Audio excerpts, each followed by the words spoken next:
All right. I think we're live on YouTube. Sorry for the delay, everybody. You know what it was? I did the voicemails in the wrong order. I usually do them the night before, and I didn't get to them last night, which I blame Cardiff and Melton for both being out at the same time. So how am I going to listen to voicemails? You know, I'm trying to motherfuck them in the chat. So then I decided I'll do them today, and then I get done with all my prep for the show, and I go, oh shit, voicemails! And I had to go run and listen to some voicemails. And I know people appreciate that segment so much, I wouldn't want to skip it.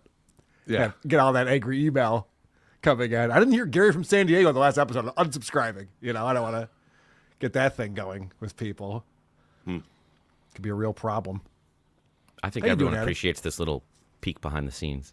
Oh, you don't think it's good? Look into the process. No, I think they do. I think they like this little peek behind the curtain. Good, good. Well, I will tell you something.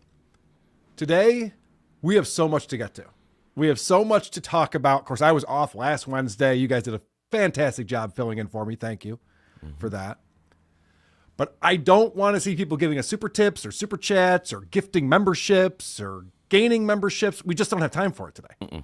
There's only so many hours in a day. Like I said, I'm scrambling to get the voicemail segment prepared before the show starts. So there's going to be people who think that like, oh, it's funny to trip me up and throw super tips in and stuff, supertip.gg/WATP, and they're going to, oh, look at Carl, he's got to play this thing, he's got other segments to get to. Not this day. It's not going to be funny, guys. We're not going to have fun with that at all. Especially the people in the chat like Dixon struggles to sext. For KC, not a penny more. Of course, Adam was out with Casey Armstrong earlier this week. We'll be talking about that. Show off. Hellraiser69 for the Dabble Court Fund. Thank you. Yes. This is going to cost me a pretty penny. I don't know about you. I don't have $300,000 just laying around. So it's going to be rough. We'll have to make some adjustments to the payroll. You just put together some keychains. You do some isotope benefit shows. You start a GoFundMe. Everyone, everything. Facebook stars. Yeah, we can get up on Facebook. We've done that. Yep. Hellraiser 69, $5. Our client has suffered serious harm to his reputation. That still cracks me up. Yeah, we'll talk. We'll talk more about that. Hellraiser, very fun. Silent Shape became a YouTube member. Silent Shape, you're the man. Can't believe you weren't already a YouTube member. Yeah. See him on here all the time. Noel Harding. This is against Carl's will. Fuck. You see, this is what, guys. You can't interrupt us. We have so much to talk about today. We can't just sit here and read super chats all day. It's not what this show is. This isn't MLC. Not watching MLC right now. Troy Smith says, don't tell me what to do. No, Troy, I will tell you what to do. Yeah. I'll tell you a lot of things to do, actually. Like, you got to make a poster for our Detroit show because that's coming up. Supertip.gg/WATP. Send retardif the link has my favorite. Is there a retard diff in the diff family? God, there's so many diffs. There might be. Yeah, we saw him the other day. He's a lot like the original. Just a little more breathing. A little more breathing. Here's Dame Taft coming in. Hey. Adam, how cringe was Carl on Alex Stein? Like a corpulent sea mammal, like an effete Bill Burr, sprawled on the couch holding court. Ugh. Wow. Adam made a comment? I mean, I loved the show. I like Alex Stein. I find his set very distracting. But I love that it was all about the Dabverse. I mean, that's all I want. That's what I tuned in for, and I was so excited to hear everybody breaking down Aaron. And I love hearing people like Alex who aren't necessarily completely invested, but know the characters, hearing what they think about what's happening. And just the fact that that conversation is so addicting. Once you start it, you can't stop. I want it to break nationally. Stein's is the first stop. Yeah, no, that is true. I a couple times I was concerned that people watching would have no idea what we were talking about, but I had a great time. He loves this stuff. He loves talking about the Dabverse. So, why does he publicly not like go for it? Why does he? He does. Okay, good. He's been on this show before, and he's done. I mean, he had Chad Zumach on his show and confronted him about the credit card fraud. He's had Joey C on his show before, so he goes for it from time to time. Joey C. That set is distracting, though. I, for some reason, thought that they were like green screens where the windows were, but it's not. Those are giant video boards that are just like slow motion traveling. So you can get motion sickness in that studio. Well, you look pretty comfortable there. I was fine. Okay. I was good. Rick from New York. Gagia. please. I see what you did there. Gagia, please. Rick, you won your settlement with me. Congratulations. You got your money back.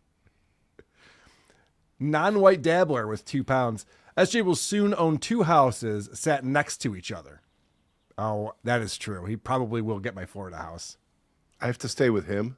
Yes, if you want to use the pool. I heard it's not worth very much anymore. That's true. It's not even. It won't even cover. Locks and Docs. Dying to hear Adam's take on this letter. Yeah, we're gonna get into that. Locks and Docs. Narob Nibrock. Producer Chris rules. What is he ruling exactly? What territory of land are we talking about here? Our hearts and minds. Wow, that's true. The conscious of the Hearts. people. Yeah, Real people. Yeah, that's true. All right, you got me. Right as always, AB. You fucking two are turning gay. No, you guys run the show. Just gonna took 1 week off. Adam, did you hear something? Carl is a hack that talks about the same shit all day. Now, if you'll excuse me, I'll talk for 2 hours about how much it sucks to be demonetized. Yeah, it's hit him pretty hard. Which, I would hit anyone hard, I imagine. It's not great. Aaron has a similar rant coming up later. Stay He tuned. accuses everyone of doing what he's doing. It's crazy. Francie Campbell, $20, says, please tell me Cardiff, Tukey, and OJ will be in Detroit. I can't tell you that. I don't have the answer to that right now. Will it stop you from buying many tickets? Let me ask you this. How many tickets will you not buy? Because if it's one, it's not going to move the needle. This is fantastic. Everything is fantastic. Bubble Popper 24. More Opie. Adam watched May's movie on Prime. Fave scene when you got annoyed at cameraman 4 not helping you. That's the Adam we know. Loved it. Yes. Thank you very much, Bubble Popper. You talk about Dave Made a Maze on Amazon. I also enjoyed that movie quite a bit. Thank you. I recommend checking it out. Gordon rocks. Bubble Trey- Popper will be featured in our KC segment later on. Yes, I know. I recognize the avatar and name. Trey Peacock fan, $10.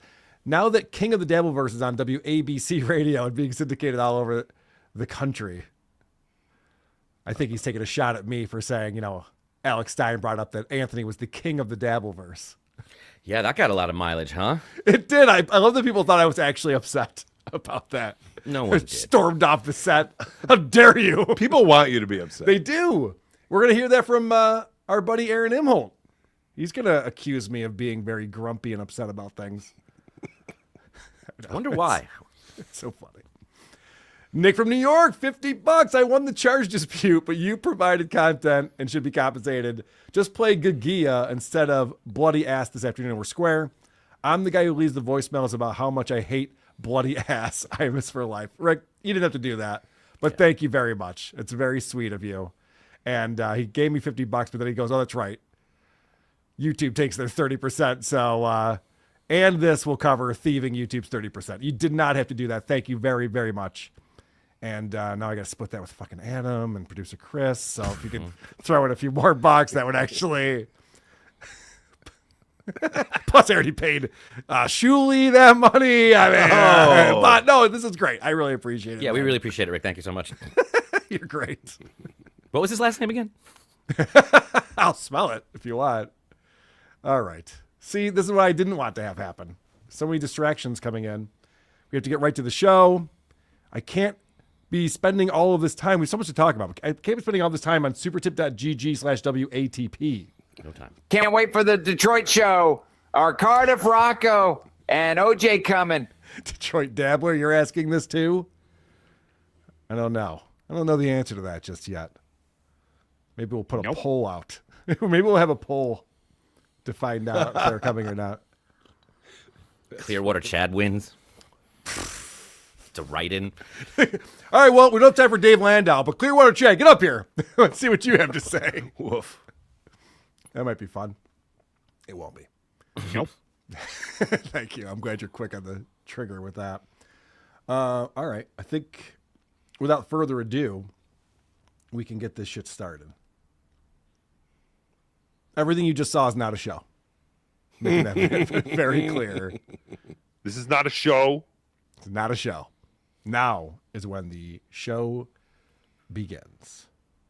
You see, this is a we just do it kind of show. And Medusa held the light. Episode 627. Are you a boner guy? Oh, I was a boner guy. You know what? I miss penis. What are you talking about? I'm the one who should apologize. Is it going to be absolutely riveting? Is it going to change your life by any stretch? Probably not, but it's going to be at least entertaining, okay? By the way, for those people that are in the back, remember to shut the fuck up. Cuz-a-roo. Slapperoonie. It's showtime.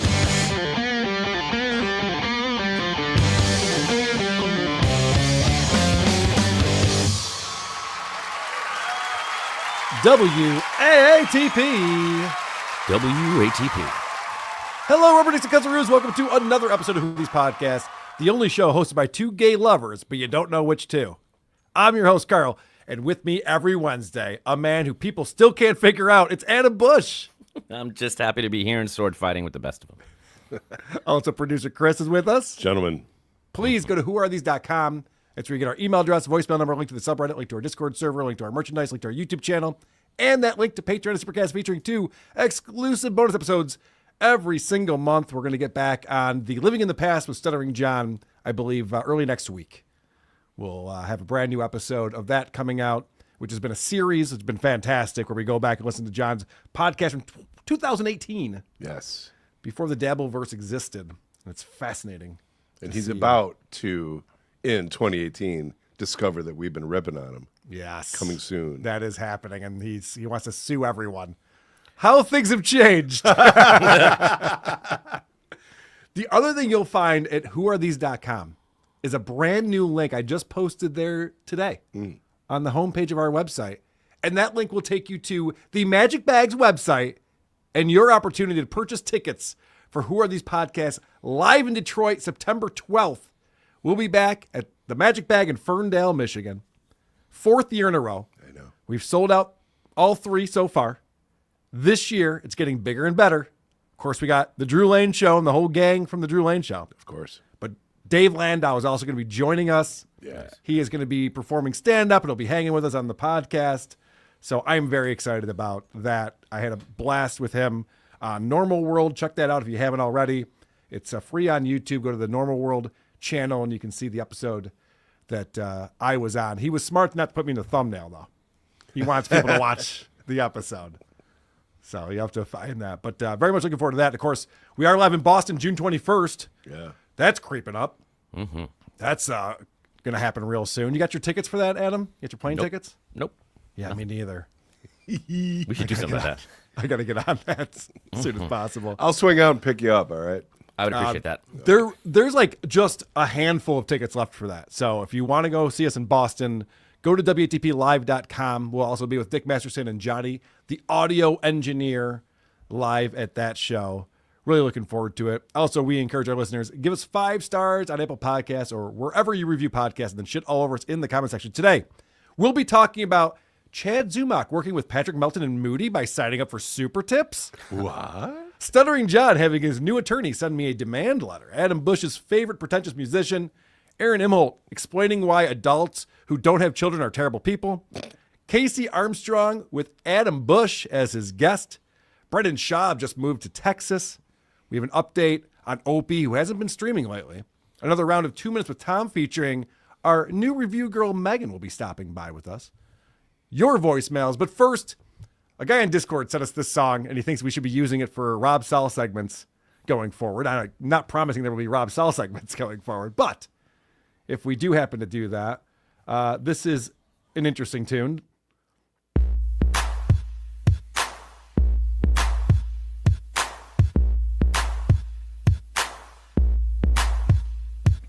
Peanut butter on my balls, let the dog lick it. Peanut butter on my balls, let the dog lick it. Peanut butter on my balls, let the dog lick it. Peanut butter on my balls, let the dog lick it. Peanut butter on my balls, let the dog lick it. Peanut butter on my balls, let the dog lick it. Peanut butter on my balls, let the dog lick it. Peanut butter on my balls, let the dog lick it.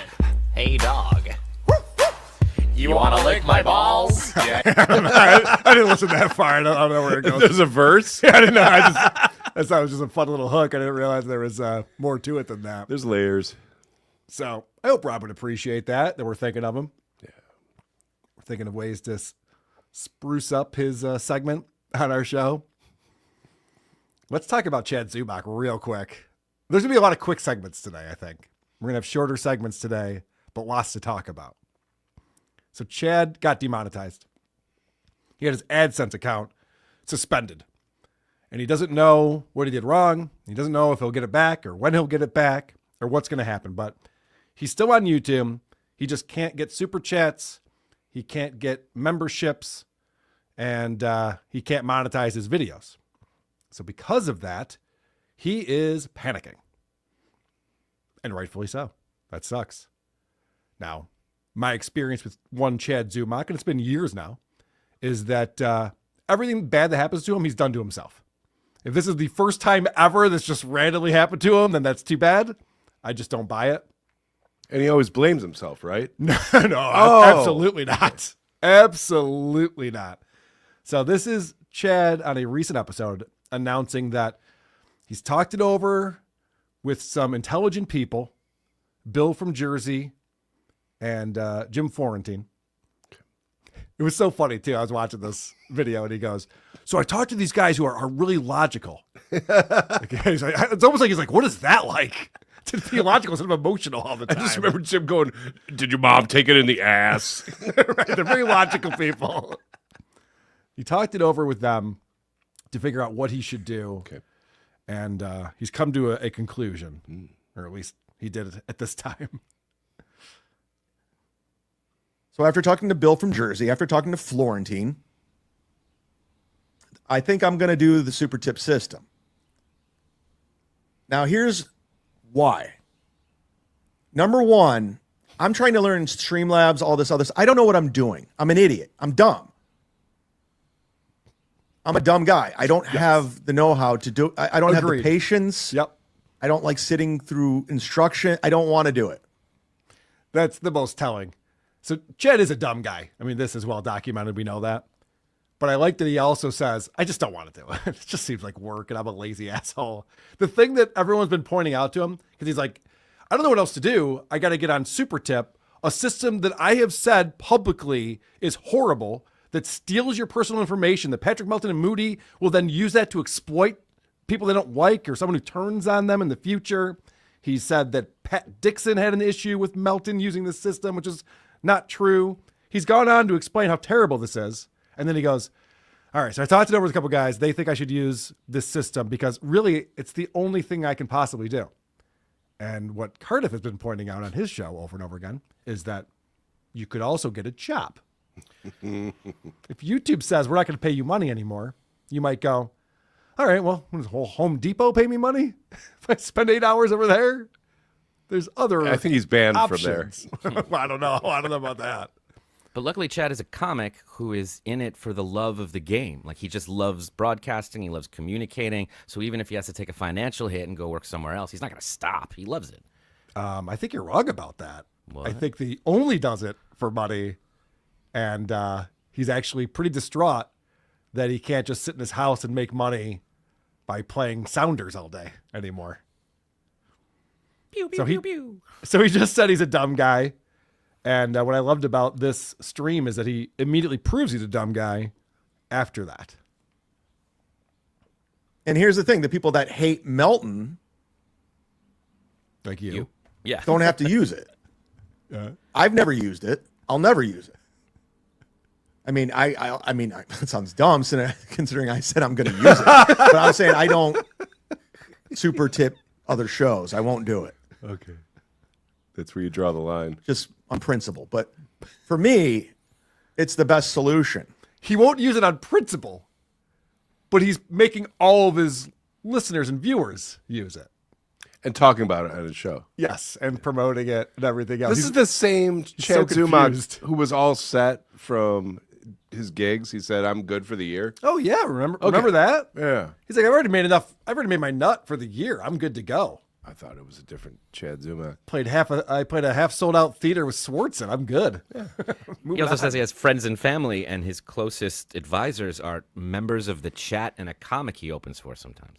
I don't think he ever says he has family, but I hear what you're saying. There was an aunt, right? There is an aunt. There is an aunt. He didn't ask her about should I use super tip or not, which I understand. She probably wouldn't have a lot of She's info on that. Not as logical as the other people. They have common sense.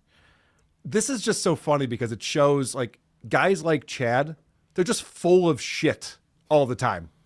Chad will go on there and talk about what a horrible system this is and how it sucks and Melton sucks and no one should use it. And it's like, hey, Chad, we'll hook you up a super tip if that'll help you out. He's like, all right, I'll do that. Do I have to get up? Can I sit in this seat right, still? Yeah. Great, go for it. Yeah. You guys will do it for me? All right, cool. Outstanding. Now, I don't know where he sits on it right now. I think he's probably going to change his mind a few times because he is a dumb guy and can't figure things out. So we'll see if he actually does get on super tip or not. But I recommend it. Works great. You get your money right away. You get more of your money. It's fun. I don't want people using it on this stream because we have so much to talk about today. Not today. Not today. Not today, obviously. But usually I really enjoy when people send in supertip.gg/WATP. Sounds Do Good for $5 says, you need to shame your audience members who use chat more. Melton did that and had us trained in no time. Hi, Adam. And he blushes right there. Sounds Do Good. Stop fucking sending me money. We're trying to do a show over here and you're disrupting my flow. He doesn't mean that, Silence. Destriga coming in. I just realized I've been demonetized by life. YouTube is just the tip of the iceberg. Carl, since you're the dark overlord of the Dabverse, can you help me? Carl, I'm suing you for thinking about me. I'm suing Adam Busch for being smarter than me. And I'm suing producer Chris for having nicer hair than me. That is my jam. I love peanut butter on my balls, letting my dog lick it. See how fun super tips are? And by the way, John will win all of those cases. Mm-hmm. So he's going to have your house and my hair? Fuck that. Is that how that works? Rocco Orby does too, says, Adam has the patience of a saint. I guess dealing with Joss Weldon will do that to you. Yeah, among other people. He's had other difficult people in his life. One or two. Some aren't even in television. Johnson's Cooter for $2. Excited to meet Cardiff and OJ in Detroit because that's officially happening. You've just announced that? Is that correct? No, it's not been announced. But apparently there's a campaign going on around here. Just do it for $2. Chad sucks. That's all. Have a nice evening. Well said. You too. Prairie Judge, member for 5 months. The most underrated co-host, producer Chris's hair gel. That's also a good point. Unsung hero, you might call it. All right, let's get into Stuttering John stuff. I'm going to play the song that was requested earlier. Bloody ass. Can I get a little sympathy? Because I got a bloody ass. I'm bleeding generously. Because I got a bloody ass. All right. This just came up on Dabblers Anonymous. I just wanted to play it because it's very funny. This is the Howard Stern Show from March of 2011. So John had been gone from the Howard Stern Show. He left in 2004. So we're talking about 7 years. Right? Yeah. And this is them talking about John's work ethic, which is always a fun topic of conversation. Thank you to Majestic Risk 7 for posting this video for our enjoyment. All right. He's going to be involved. You know, ever since Stuttering John left, he has so much free time. Right. John used to keep an eye on him. And John never did his own work, so Gary had to do it. John doubled my work. I tell you, it's the only I got to time bring I've him ever had back. a person hired where it cost me more time to work. Why did you have to? Why did he double your work? Okay, because he never did anything.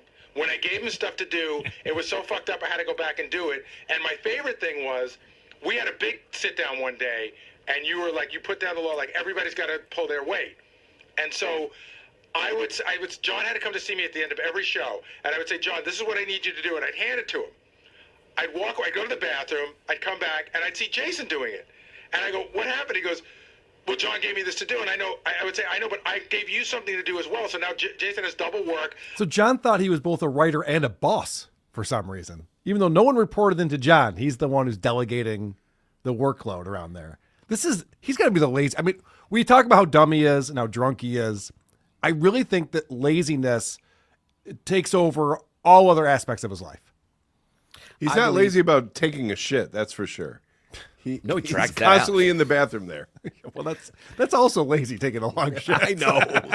Laziness is fear. I think he doesn't want to admit that he knows he can't do it well, or he doesn't even understand the task. So he thinks he's Huck Finn and like charming everyone into painting the fence for him, but he's just scared of everything. That's true. Would a lazy man get to the bar at 3 p.m.? Good point. Would a lazy person go right from the airport to the bar on Easter? No, that's a thinking man. Well, let's also remember that he had Vince buy him his Uber ride back to his mom's house when he flew in to visit his mom and was able to change the address to where the guy was taking him to the bar near his mom's house. That's Would a a lot of lazy man know how to do that? Nope. I'd have to go back, find some to give it to somebody else. John was just the king of not fucking working. Here's the greatest story about John, about like his work ethic. He used to do that that lunchtime show. Remember that lunchtime show? Yeah, radio show. Right. So Steve Kingston's idea was to put John on for an hour or two. At one point, he figured Kingston said to him, "We don't want you doing this live anymore. We want you to record it." So when Robin went into news, John would go down the hallway and record the show. Right. And he would brag to all of us that he could be in his pool swimming by the time his show started, listening to it. Wow. That is impressive. He put a lot of work into it. Yeah. I mean, it was a lot of impressive. energy. You're right. Yeah. What I love about this clip too is that so Gary's in his office and he's got a microphone in there so you can talk to the Howard and Robin, but he's like in the middle of his lunch break and he doesn't realize like, yeah, just stop eating your lunch for a minute. You're having a segment on the show. He says his thing and he goes back and just starts chewing food again. Gary. They're also in a recording studio, but they gave him a drive-through window mic. I was going to say, Right. it's the cash register That's like microphone. shit. And isn't this exactly what The Tonight Show did? The Tonight Show, after one or two live announcements, they were like, we're going to pre-record you.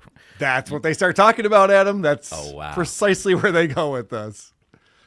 Bragged about it. Is that the bane of his existence? Every show he gets, they make him pre-record it because they don't. Like, that's what happened on The Tonight Show. John got hired by The Tonight Show to be the announcer. Yeah. Within weeks, they decided he was horrible. Well, and had him went through this whole thing. I think they gave him coaching. We don't know the full story. How much of this story do you know, Gary? Because Not much. I just know that at some point I'm eating. within Yeah, I don't care. He's just like, oh, you're still talking to me? Yes! he's got We're mayonnaise. talking about Stuttering John. What's wrong with you, man? weeks. not that long that they were making a pre-recording. Right. Wow. Which is really like, you're the announcer. That's your one. He immediately shoves food in his face again. Good thing it's not shrimp. I feel like they didn't tell him there's a camera on him. Yeah, right. It's like, this is what we make fun of you for, Gary. What are you doing? Good gag. Jesus, so stupid. Let's watch that again. Right. Wow. Which is really like, you're the announcer. That's your one big Gotta thing go. to do. And that's supposed to be your live thing. Now, why did they make him pre-recorded? Like he was going to be better if he was pre-recorded? No one really ever knew. We weren't sure if he was stuttering, if they just didn't like the delivery of the night, or... They soured on him rapidly. That is true. All right. Well, that's a fantastic clip. And again, just reminds all of us that John's been a horrible employee.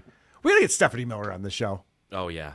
We got to get Stephanie Miller on the show. I'm sure she would love to dish because he made her life miserable.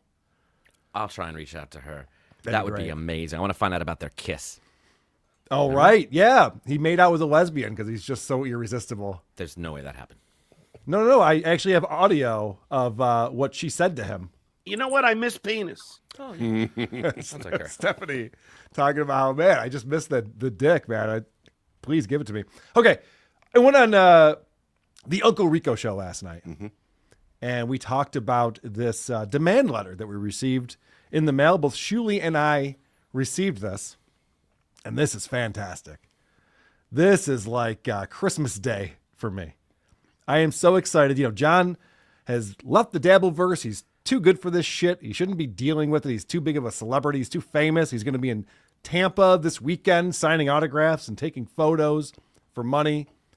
We have a friend who's going to be there. He might be on Point Dabble Point on Monday. So I get this letter in the mail, And let me just read a little bit of it to you. It says, Mr. Heberger and Mr. Agar, our firm represents John Melendez. It has come to our attention you have knowingly and repeatedly used our client's name, likeness, image, voice, video clips, and related icons/logos to promote your recent commercial event in Rochester, New York, the Rochester event, generating revenue from podcasts, promoting the event, and later rehashing the same or related content both regularly and at a follow-on event in April of 2025. Now, what's very interesting about this first sentence is that there's been 2 events in Rochester. Why wouldn't you list both DabbleCon and DabbleCon 2 if you want to maximize the payout for this? Did we promote DabbleCon 2 differently than we promoted DabbleCon 1? I'm confused. But either way, we had DabbleCon at Comedy at the Carlson. Don't know why they're not in this lawsuit. Anyway, so... Yeah. What are you suggesting? I'm kidding, Mark. I'm kidding. He's going to kill me. He really will kill me next time he sees me. He gets very now upset. I have a name. Great. Okay, I got a name. He gets very upset about this sort of thing. So it's great that they've tied together DabbleCon with Dabble House. And the reason why they've done this, and they're sneaky, but I've figured it out, is because this is a violation of New York State publicity law, according to this letter. So us traveling to Florida and doing a live stream behind a paywall on the internet, I don't know that New York State would have a lot to do with that, or a New York State law. But because we did do some live shows in Rochester, now they're saying, and we'll also sue you for everything else you guys did too. And the rest. We did Stuttering John segments in Nashville, Chicago. Should I be telling him this? No. Detroit. Fucking Largo. Philadelphia. Largo. Oh, Largo. Yeah, that's another Florida one. That must be what a follow-on event means. Follow-on event. What is that? I don't know. It's supposed to be follow-up, right? I honestly don't know because it wasn't a follow-up or a follow-on. It was a separate event. It was a whole other thing that we did. Your advertisement, social media posts, podcasts, and video productions prominently feature our client's identity without his consent. You have even publicly acknowledged that this use was unauthorized and legally risky. Now, that's not true. You got to understand our sense of humor and our sarcasm if you're going to be paying attention to this shit. Because And a lawyer has to understand that something's not legally risky. You know, guys, legally it's a little... Yeah, it's a gray area when it comes to this. If anyone should know, it would be a lawyer. Yeah. Seemingly flouting your own knowing violations of New York State law. That's what I do all the time. I'm just always bragging about how I'm breaking the law over You here. flouting motherfucker. Seemingly. So anyway, it says that we are writing to resolve this matter before our client decides to take legal action. Oh, that's so good. Please, he's going to hurt you. Help us help you have him not hurt you. This is bad. We're holding him back. We're holding him back. Yeah. Like he really wants to do some horrible things, but we're telling him like, nah, cool your jets. Yes. Don't These hurt. guys might be cool. Yeah, let's find out if they're cool first. The unauthorized exploitation of our client's identity has been substantial and sustained. Your promotions, then why are we just getting this now? This is the same thing with the SiriusXM lawsuit where John's voice was on the Howard channels for 15 years. And then all of a sudden John's out of a job and it's like, hey, I don't want my voice on your channel. We're suing you. And that was one of the things that even the judge said. They were just like, why now? What has changed? It suddenly occurred to me I'm broke. Precisely. So your promotions have, this is great. Your promotions have likely generated over $300,000 in revenue, all derived from misappropriating our client's fame for your profit. It's likely generated over $300,000. And Adam, again, I'm not an attorney. I know you're not either. Is likely a good word to use in a legal document? No, neither is right. risky. These are not how legal documents you're coming forth with the facts, so you can't have generalities in there. Even the misappropriating our client's fame. What does that mean? Placing your client's fame in another box. Like, what does that mean? None of you can hear John arguing with the lawyer in this letter. You can hear that the lawyer's like, we got to do this one thing, surgical. And John's like, but my feelings and they hurt me and there was all this. You got to make it bigger and more and more. And they're just like compromising with these. All right, I guess I'll say risky. I guess I'll say just to like appease him because there's no case here. Well, Adam, at the very end, it says, and you trashed his kids. Well, that's what I was just going to say. The cease and desist that I got that we read on the show, and it was very funny, was also all over the place because we were colluding to get him fired, but we also did a thing to him online that wasn't cool. I mean, he listed like 5 different things I'd never done. I got to say, this is slightly more polished than that one. A little bit, yeah. A little bit, yeah. But it still comes down to his confidence that the judge is going to say, not cool. Not cool, guys. So we've likely generated over $300,000 in revenue. And this is funny because the SiriusXM lawsuit from the great Michael Popek was ridiculous because they didn't ask for a dollar amount in damages. I remember the judge goes, so what are you suing them for? And he goes, well, that's why we need discovery to find out how much money they made off of our client. That's not how that works. That's not how that works. Do you want? How much do you have? Your Honor, can we go home? I'm hoping to discover a lot. All right. So it says, under New York civil rights law, our client is entitled to injunctive relief and damages for these unlawful acts. Section 51 expressly authorizes an injunction against continued use and compensatory damages for any injury sustained by the unconsented use, as well as punitive damages where the defendant knowingly used the person's identity in an unlawful manner. This is great. It cites the Second Circuit's recent Electra decision.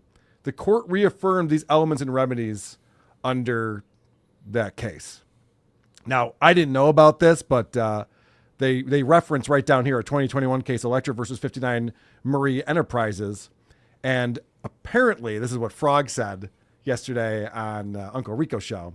This is Carmen Electra. There was a strip club that had billboards with Carmen Electra's face on it promoting their strip club. And it's just like, yeah, but 1998's Carmen Electra is not going to be there, right? It's like, so that would be very different if we were promoting that John was going to be at Dabble House.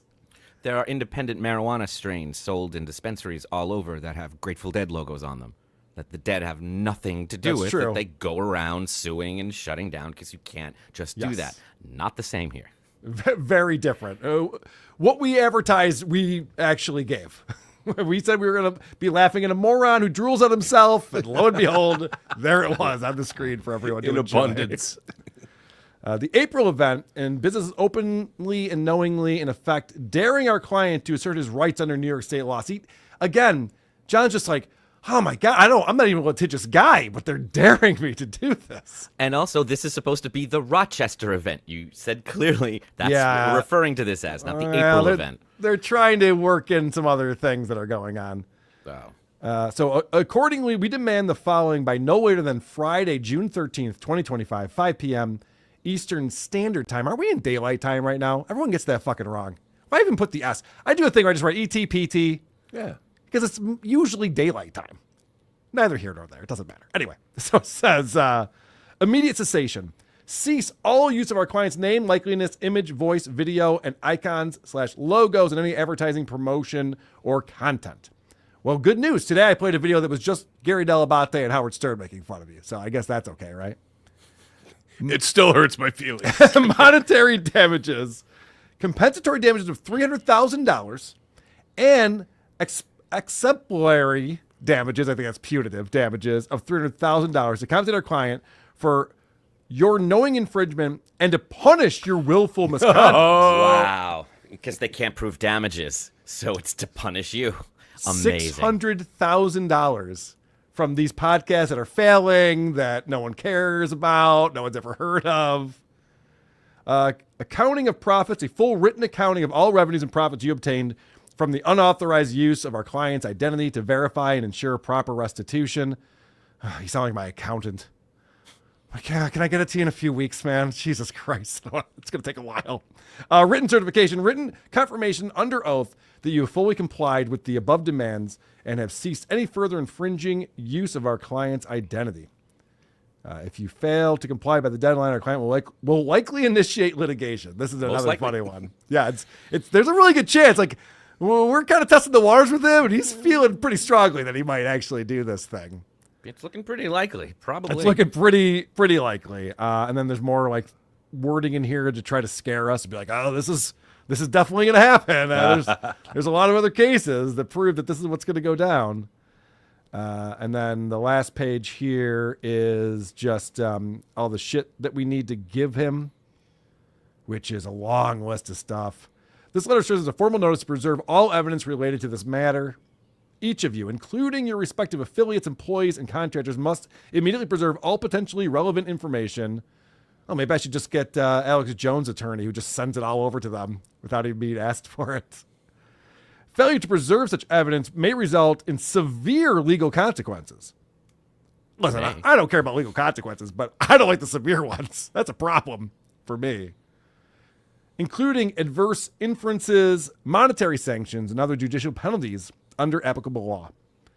This communication is strictly confidential and made solely for settlement purposes. Whoops. You don't have any control for me, sir. I'm sorry. You can't just send me a letter in the mail and go, by the way, it's illegal if you tell anyone about this. Like, it's likely illegal. I'll likely be very upset. Our client expressly reserves all possible rights and remedies. Nothing herein shall constitute a waiver of any rights or remedies. Thank you for your attention to this matter. And then underline at the end, it says, if we do not hear from you by the deadline, we will assume that you are not interested in resolving this matter without court intervention. Correct. I want this. So this is from Tabber B. Benedict, which does not sound like a real name. No one's named Tabber Benedict. But I only want this to go to court. That would be the only thing that would be good to come out of this, is for this to go to court. Live from court. Yes. That's what's called a cold open. Can you go back to that last page for 1 second, right at the bottom? Do you have that? Yeah.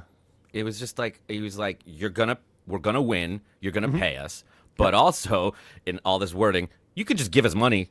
You can just pay for our attorney's fees or any further relief you want. You can just avoid all this and just PayPal, Rumble Rant, right? Yeah, like whatever you want. They're giving us an out. Yeah, they're giving us Mm-hmm. a really sweet out. They're like, by the way, I mean, nothing has to happen here. We'll never even see each other in person. We just like send that money. You could just Western do that. Union, just pass it along to us.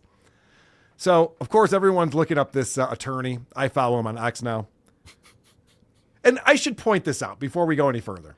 It is possible. There is a world, it's called the Dabverse. There is a world where John had nothing to do with this.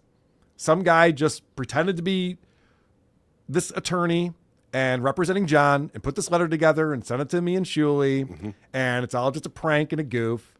And this guy's name got dragged into this and he has nothing to do with it. There's also a world where Vince, the lawyer, knows this guy, knows he's a scumbag, and went, hey, I got an awesome case for you. You'll definitely win. I got to work with my buddy John Melendez. He's got this case against these losers.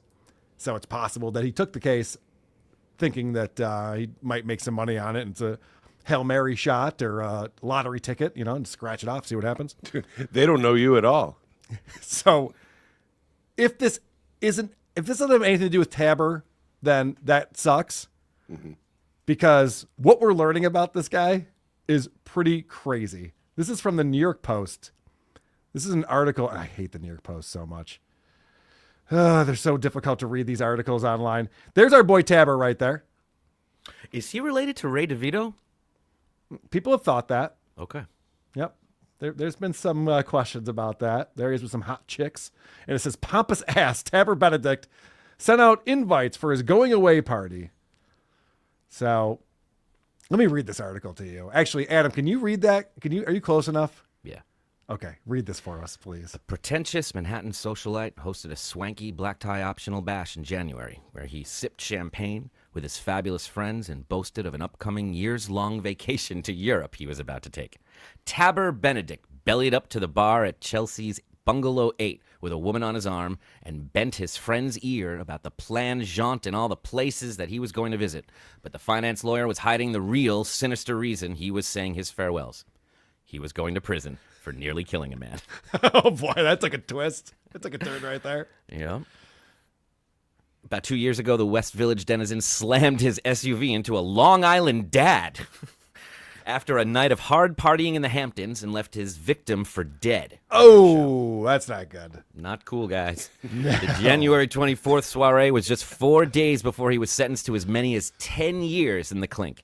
He lied to everybody about going to Europe, one of his friends said. But throughout the party, which began at 11 p.m., Benedict, 35, played it cool, said some of the 150 attendees. The socialite, who often appears impeccably dressed at charity events, who recently featured in a New York Observer story about Gats babies, described as preening prepsters who lure ladies and to the limelight as a lifestyle. People look at me and they're like, "That spoiled prick," says Benedict. Well, the picture, yeah. Who says his financial law firm handled $25 billion in transactions. The scenester scored the space at Bungalow 8 for free because they know a woman who runs the door. You gotta love it, New York Post.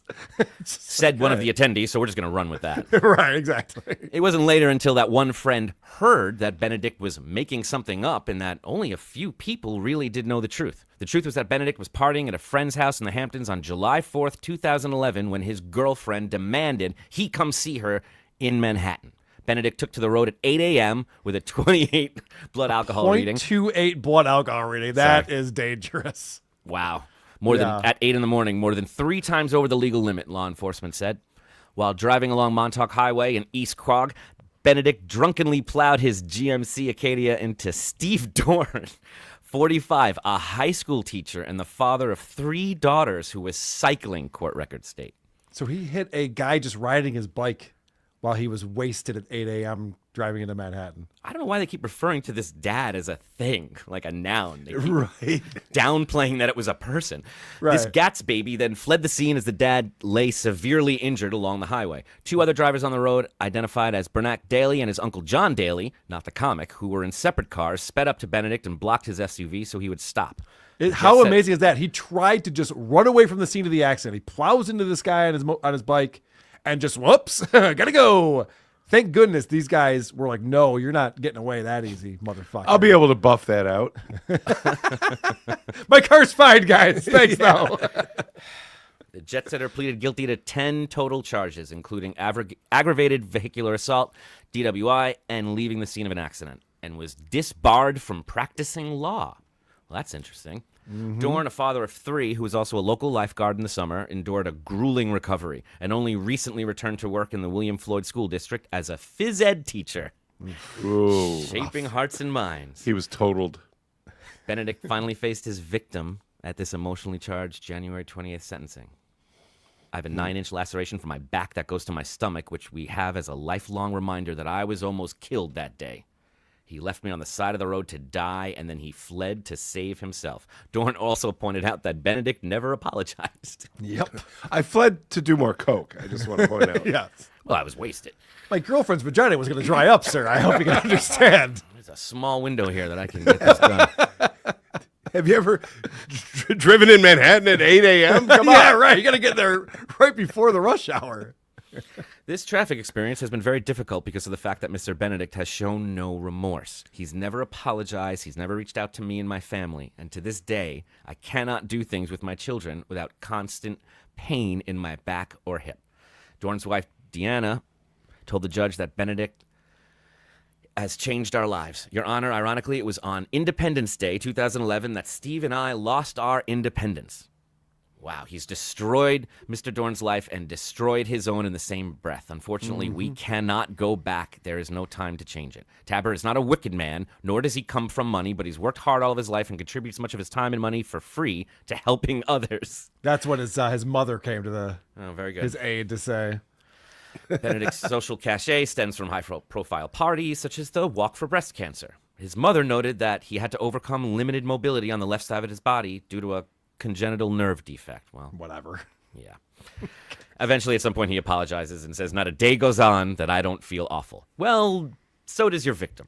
Yes, correct. Maybe even worse. And I bet the amount of money that the victim is looking for is not $600,000.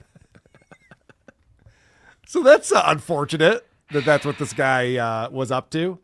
But apparently he's out of prison. He's practicing law again. And he's got this fancy website, Benedict Advisors, Complex Matters, Tenacious Advocates, Strategic Solutions. Advisors aren't lawyers. That's not a legal...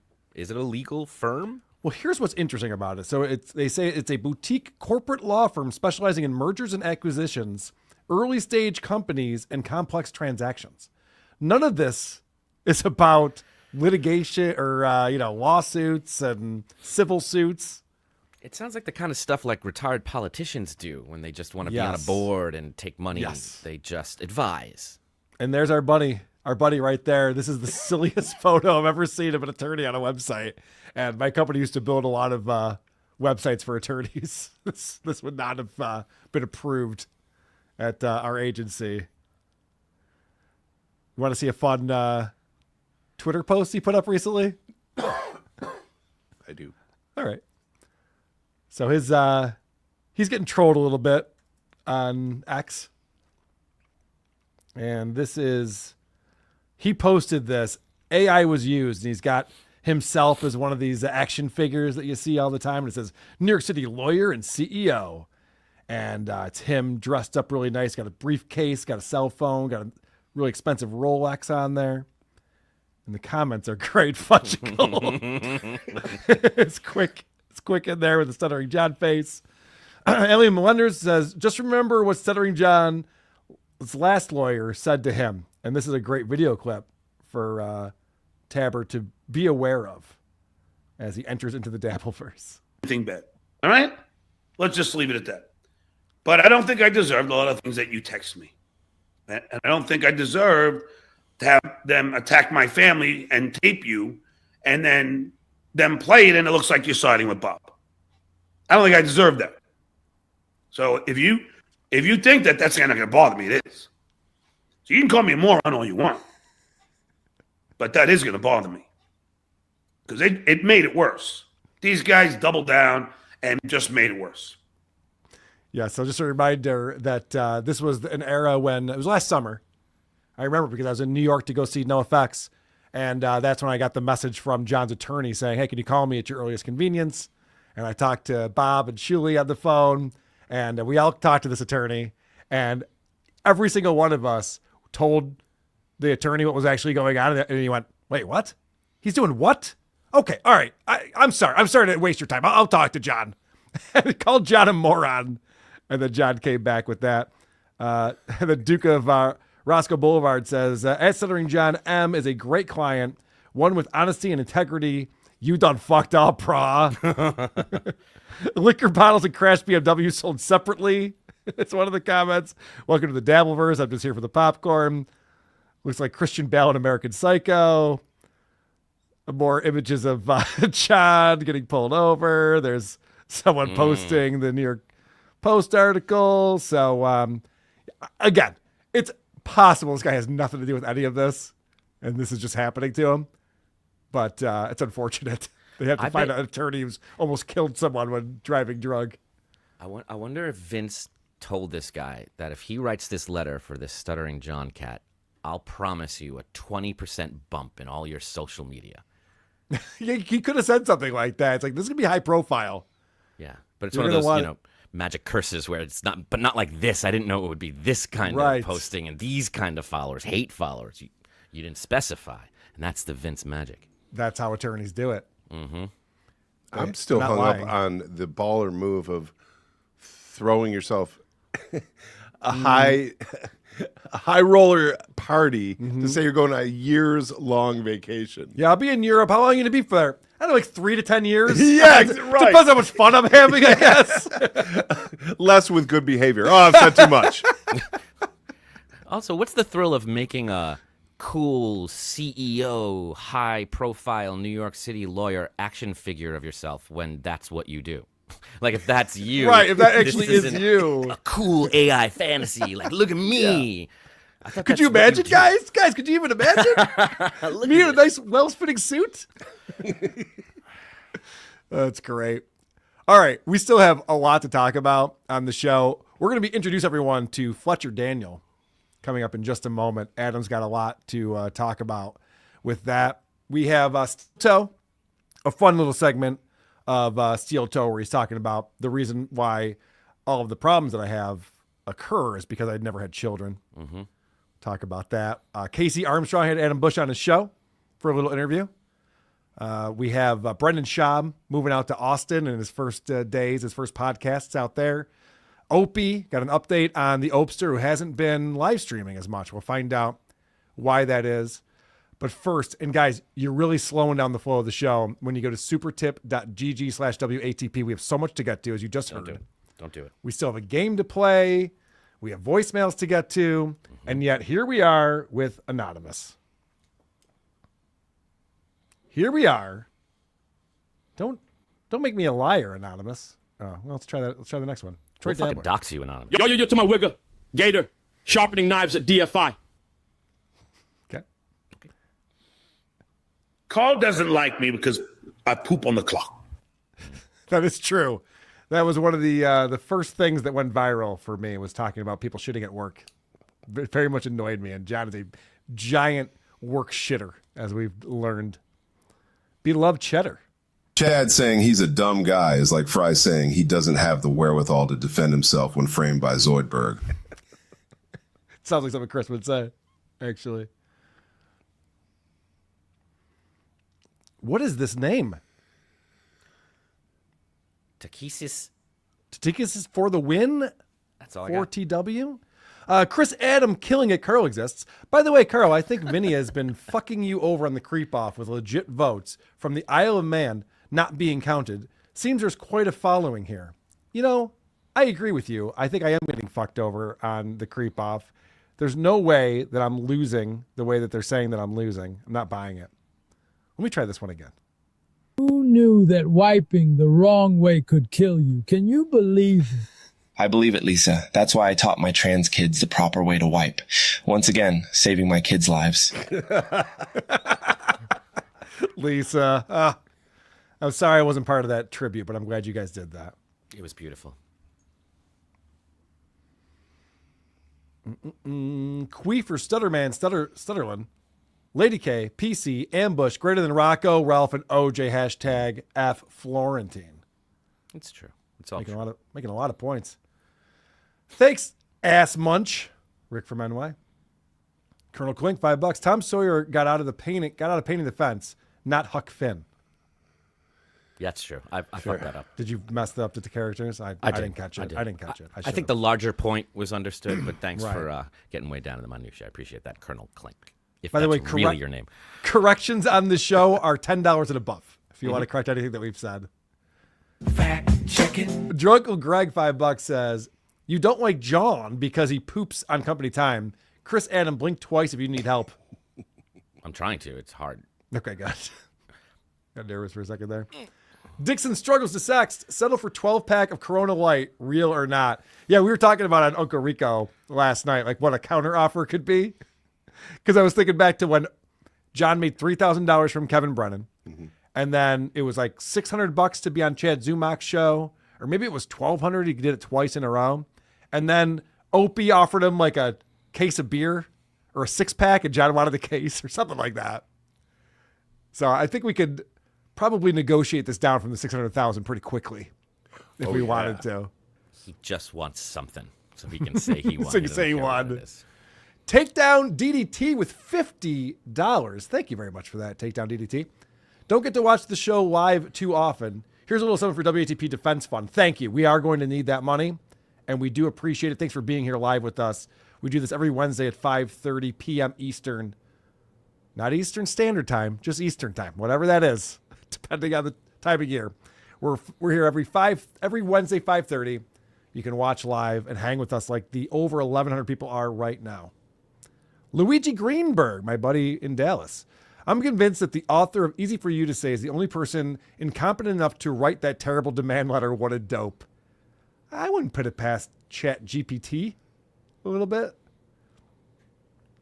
Red473. Why does Adam always have to be in charge of covering all the darkest subject matter of the Dabverse? Poor guy. I don't think it's what I'm covering. I think it's just me. Yeah. I think I can turn anything real true. dark real fast. You are the villain. Zach Hoffman, remember, for 15 months. Wasn't John who said he doesn't associate with felons? Also, is there any proof that Benedict made fun of John's kids yet? He made fun, I guess, of John's kids. Yeah, Producer Chris, you rock. I almost read you suck just because I wanted that to be what he said, but it's not. He said you rock. Yeah, John went on a whole diatribe about how he doesn't work with criminals. And I think that was around the Iso Do time.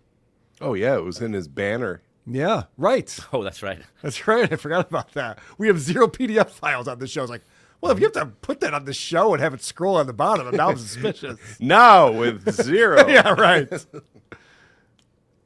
Sorcerer 499, Adam, a pleasure to speak with you all, be it briefly, in Vegas. I appreciate your ability to describe your insights. Yeah. Thank you, Sorcerer. It was great talking to you too. And thank you for being there, Sorcerer. And buying all the shots for everybody and everything.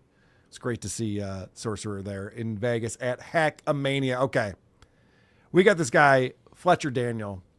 And where do we start? Clip number 1, do you have a setup for this? I really don't know what to say. Like, there's a lot of bad music on the internet, and it doesn't particularly irk me the way this stuff does. This just feels really, really wrong because he's reaching for really great heights and failing so miserably and has no ability to receive criticism in any way. And his comments are just flooded, and he is insisting that he responds to every single negative comment and every single positive comment, and will not self-reflect in any way. And I just want you to listen to this music for just 1 second and see how it makes you feel. And watch it if you can, his face. Okay. So this is just a quick verse from a new song. Just a verse of his new tune. They put up on TikTok.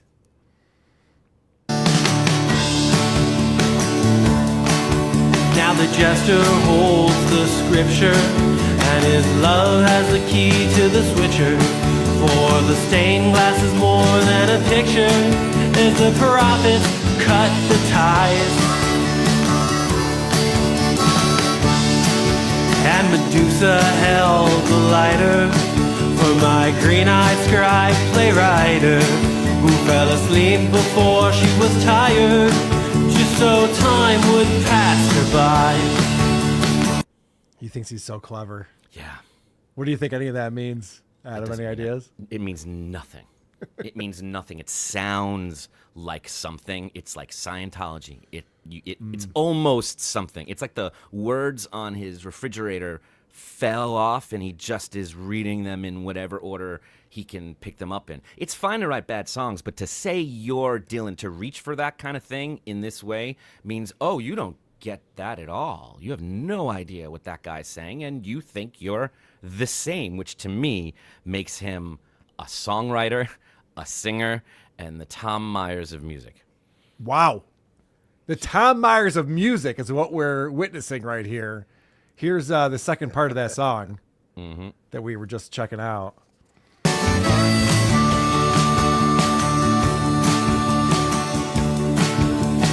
Thieves stand in the courtyard, dressed as poets and as night guards, between the walls and the steel bars, in the silence of the old East Wing. Interred in their tower and called by the powers of the rolling tabloid martyrs, as the light would cut the rain. If this is what takes my channel down, I'm going to be very upset with Adam Busch. Oh, it'd be worth it.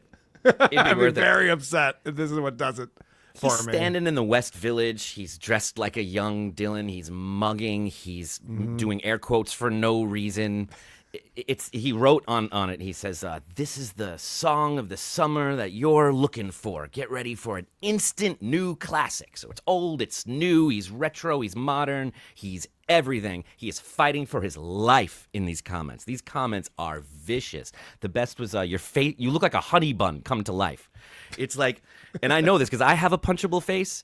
Like this guy has a face that's already been punched. Like, it looks concave, like post-punchable.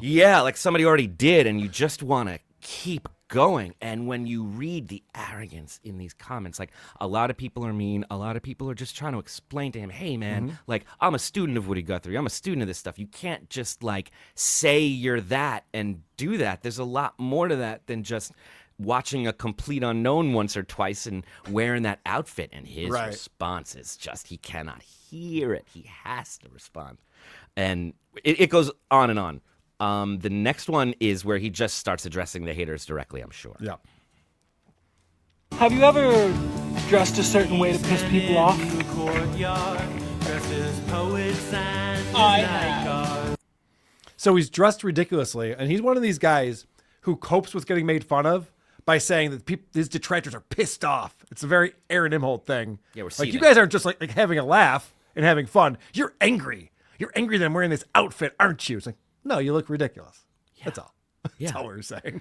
I have, and he speaks in that over the top Pee-wee. Like, what was that guy? Yeah. He looks like him. He does have the big rosy cheeks. Mm-hmm. You can skip the Shakespeare one. Go right to 5, where he starts, I don't know, dancing. He's putting moves into it. I think his wrists are broken. Okay. Oh. So this is great because the text on the screen, it disappears too quick to read it. So I wrote it down. It says, send this to your best friend to let them know your friendship exceeds this lifetime. And then also, they're a dink. Thank God he saved himself from being corny right there. You know, he's kind of one guy. I mean, it's also silly, right? We're busting balls over here as well. He knows our friendship. We always rag on each other like right, that. right. We have fun. Send this to your best friend to let them know your friendship exceeds this lifetime. Now, listen to the song and tell me why he would write that on his. I'm out beyond the sunrise somewhere, wild and free, and I'll save you a space in the meadow by the lake. Don't cry, don't cry, don't cry for me. What does that have to do with friendship or send this to a friend that you care about or dinks? It doesn't mean anything. Every word he adds gives you less information. The first 2 words, I'm out, he's done. There's nothing else he says for the next 8 bars. I'm out beyond the sunrise, wild and free. We got it. You're out. Shut the fuck up. We know this is exciting for you. I noticed that there's a lot of the lyrics just describe the scenery or just like the place that he's in. There's a tree that's green and the sidewalk is flat. But the bird he's pictures dangle out of the reach of the cats. Like, okay. That's already catchier. I know. Sorry. I tried. You're a netch. Actually, when I was watching this earlier today, I pulled out my guitar to see if I could write in the style of this man. And yes, anyone could do this. This is not difficult at all. It actually sounds kind of AI, especially with the fact that the lyrics don't really mean anything. Yeah. It sounds like an AI song. His voice is so, it's so weird because it's not horrible. Like, it's not like Yoko Ono. Right. Well, yeah, if that's the standard of horrible, then yeah, everyone's got a pretty good singing voice. Yeah, it's as good as Fran Drescher. As a folk singer, right? Yeah. Because at least Yoko, that's what she did what she set out to do. Like, that's what she wanted to do, and there it is. This guy thinks he's doing something else. And when people try and explain that to him, I said to him, the best thing about the first line of this song is that it says exactly what the second line says, so that nothing happens for 4 bars, and the focus shifts to the wrist mobility exercises. And as I pressed send, he wrote back, not necessarily. How are things in Chicago? What are things like in the town I used to live in? How have you been? How are you doing personally? You are so wrong again. Well, he told you. Yeah. I'm glad that he explained his lyrics, though, rather than just be like, hey, it's not for everyone. Whatever. Yeah. He's trying to convince you that you're wrong. He tells really is me the I'm Tom wrong. Myers of music. Yes. Repeatedly, he tells we me gotta I'm interview wrong. this guy. And then he goes, who the fuck are you to be judging this small clip? Because that's what you put out. Right, What else am I supposed to? That's He what goes, the "Can I comment send section you is the for?" lyrics? Yeah. He goes, can I send you the lyrics and explain to you why they're good? I said, no. I Please don't want don't. to hear it. Yeah. That'll be a waste of both of our time. Yeah, I got it. I know they're bad. I was looking at subreddit that you sent along to us that were people were commenting on this guy's music. And I just wrote down some of the names people gave for him. Jim Borison, Snorrisy, Don McLame. Just a few of the ones that hit me. Low blow. I thought those were fun. And a lot of people thought he was a Kyle Gordon character, that comic that we reviewed the other day, because he does those fake, on the nose folk songs or genre songs. Right. And this is like that. But the difference is, like, real artists have a sense of humor. And when you give them criticism, they can receive it. This guy Not all cannot. artists have a sense of humor. I'll disagree with that. Well, not We've necessarily got some pretentious assholes. Absolutely pretentious, but like there's humor in their work. Like there's humor in even the acting or the songwriting. This is humorless shit. Oh, yeah. He thinks he's cute. He thinks he's funny, and he thinks he's getting the best of all of us by putting out as little effort as possible. He wants all the praise. He wants none of the criticism. And this next one where he's dancing in Chicago, is that what we're this is looking at? actually a good example of him trying to get a sense of humor into his videos. So, you know what? I got to pull this. Fucking Instagram's the worst. So what it says on the screen, and he's like hanging from a light post, and it says and he's looking out to the distance, and it says me trying to figure out my future after she left. All right, and this is the music that we hear. Things back in Chicago, and how have you been? I've held on to every word that you said in case I see you again. It's a little too cheery for a guy whose heart's been broken and he doesn't know what to do with himself for the rest of his life because he lost the love of his life. I just want to say that I miss you today, and I'm going to get some pizza on my way home. And he's wearing a red version of that Seinfeld puffy shirt. Yeah. And his hair looks like that. I don't want to be a pirate. Yeah. his head looks like that villain from the Ghostbusters 2, was it? From the painting? Yes, right. And his wrist will not go straight in this weird, dancey, pointy thing that he does. I tried to explain to him. I said, how much communication have you had with this guy? Way too much. Way too much. I love it. I said, listen, man, scatting is fine when it's done well, but no one mistakes it for poetry. It moves like it has meaning, but it doesn't land. It's all phrasing and posture. It's nothing. There's no thought underneath. It's like reading Scientology. If you're going to reach for the greats, you have to bring something of your own. You can't just echo their tone and hope it passes for substance. It doesn't give the feeling of momentum. It goes nowhere. It's like listening to stereo instructions. The rhythm's there, but it's empty. This is the same video over and over again, the same framing, the same angle, and you film it on Jones Street. That is a bold place to stake your claim. The wrist motion is strange. It's not grounded. It's not connected to anything. It floats without purpose. This could have been something else. It still could, but it won't be. If this is the pattern you're committed to, the work keeps thinning out. The more you repeat it, the more it disappears. There are a bunch of responses saying, I hope he takes this advice. And he does not. He responds. Oh, so people were responding to you going, well said. This is what I hope he he needs to listens hear. to you. Yep. I hope he takes this. That's great. And if he anybody says, thinks that Adam's a busy guy. And that was the condensed version. This is why I'm not answering the phone. I'm knee deep in this bullshit. Right. I after all of that, he points out that I said he was on Jones Street and he wasn't. He was on Grove, so I should get my facts straight. Right. Oh, there you go. So none of this makes any. Yeah, we throw it all out. You done fucked up. It's like John with a spelling error. Yep. It's like, then nothing else matters. And Tom Myers, it's the same thing. They focus on that little minutia so they can ignore the broader point. But this conversation goes on and on and on. He has to have the last word. You can just go to his chat right now and write shit. And this conversation will go on for days. If you don't end it, he'll just keep going. This is what he's doing instead of writing music. He's the Patrick Michael of music. Oh, yeah, there's a little bit of that going on, too. Yeah, he's got Patrick Michael and Tom Myers. And he hits all the bases. He starts to say, we feel, well, we think, well, everybody. Who are the we and the everybody? It's just you, buddy. No, he's probably talking about a Kiwi Farms thread that he read that agrees with him.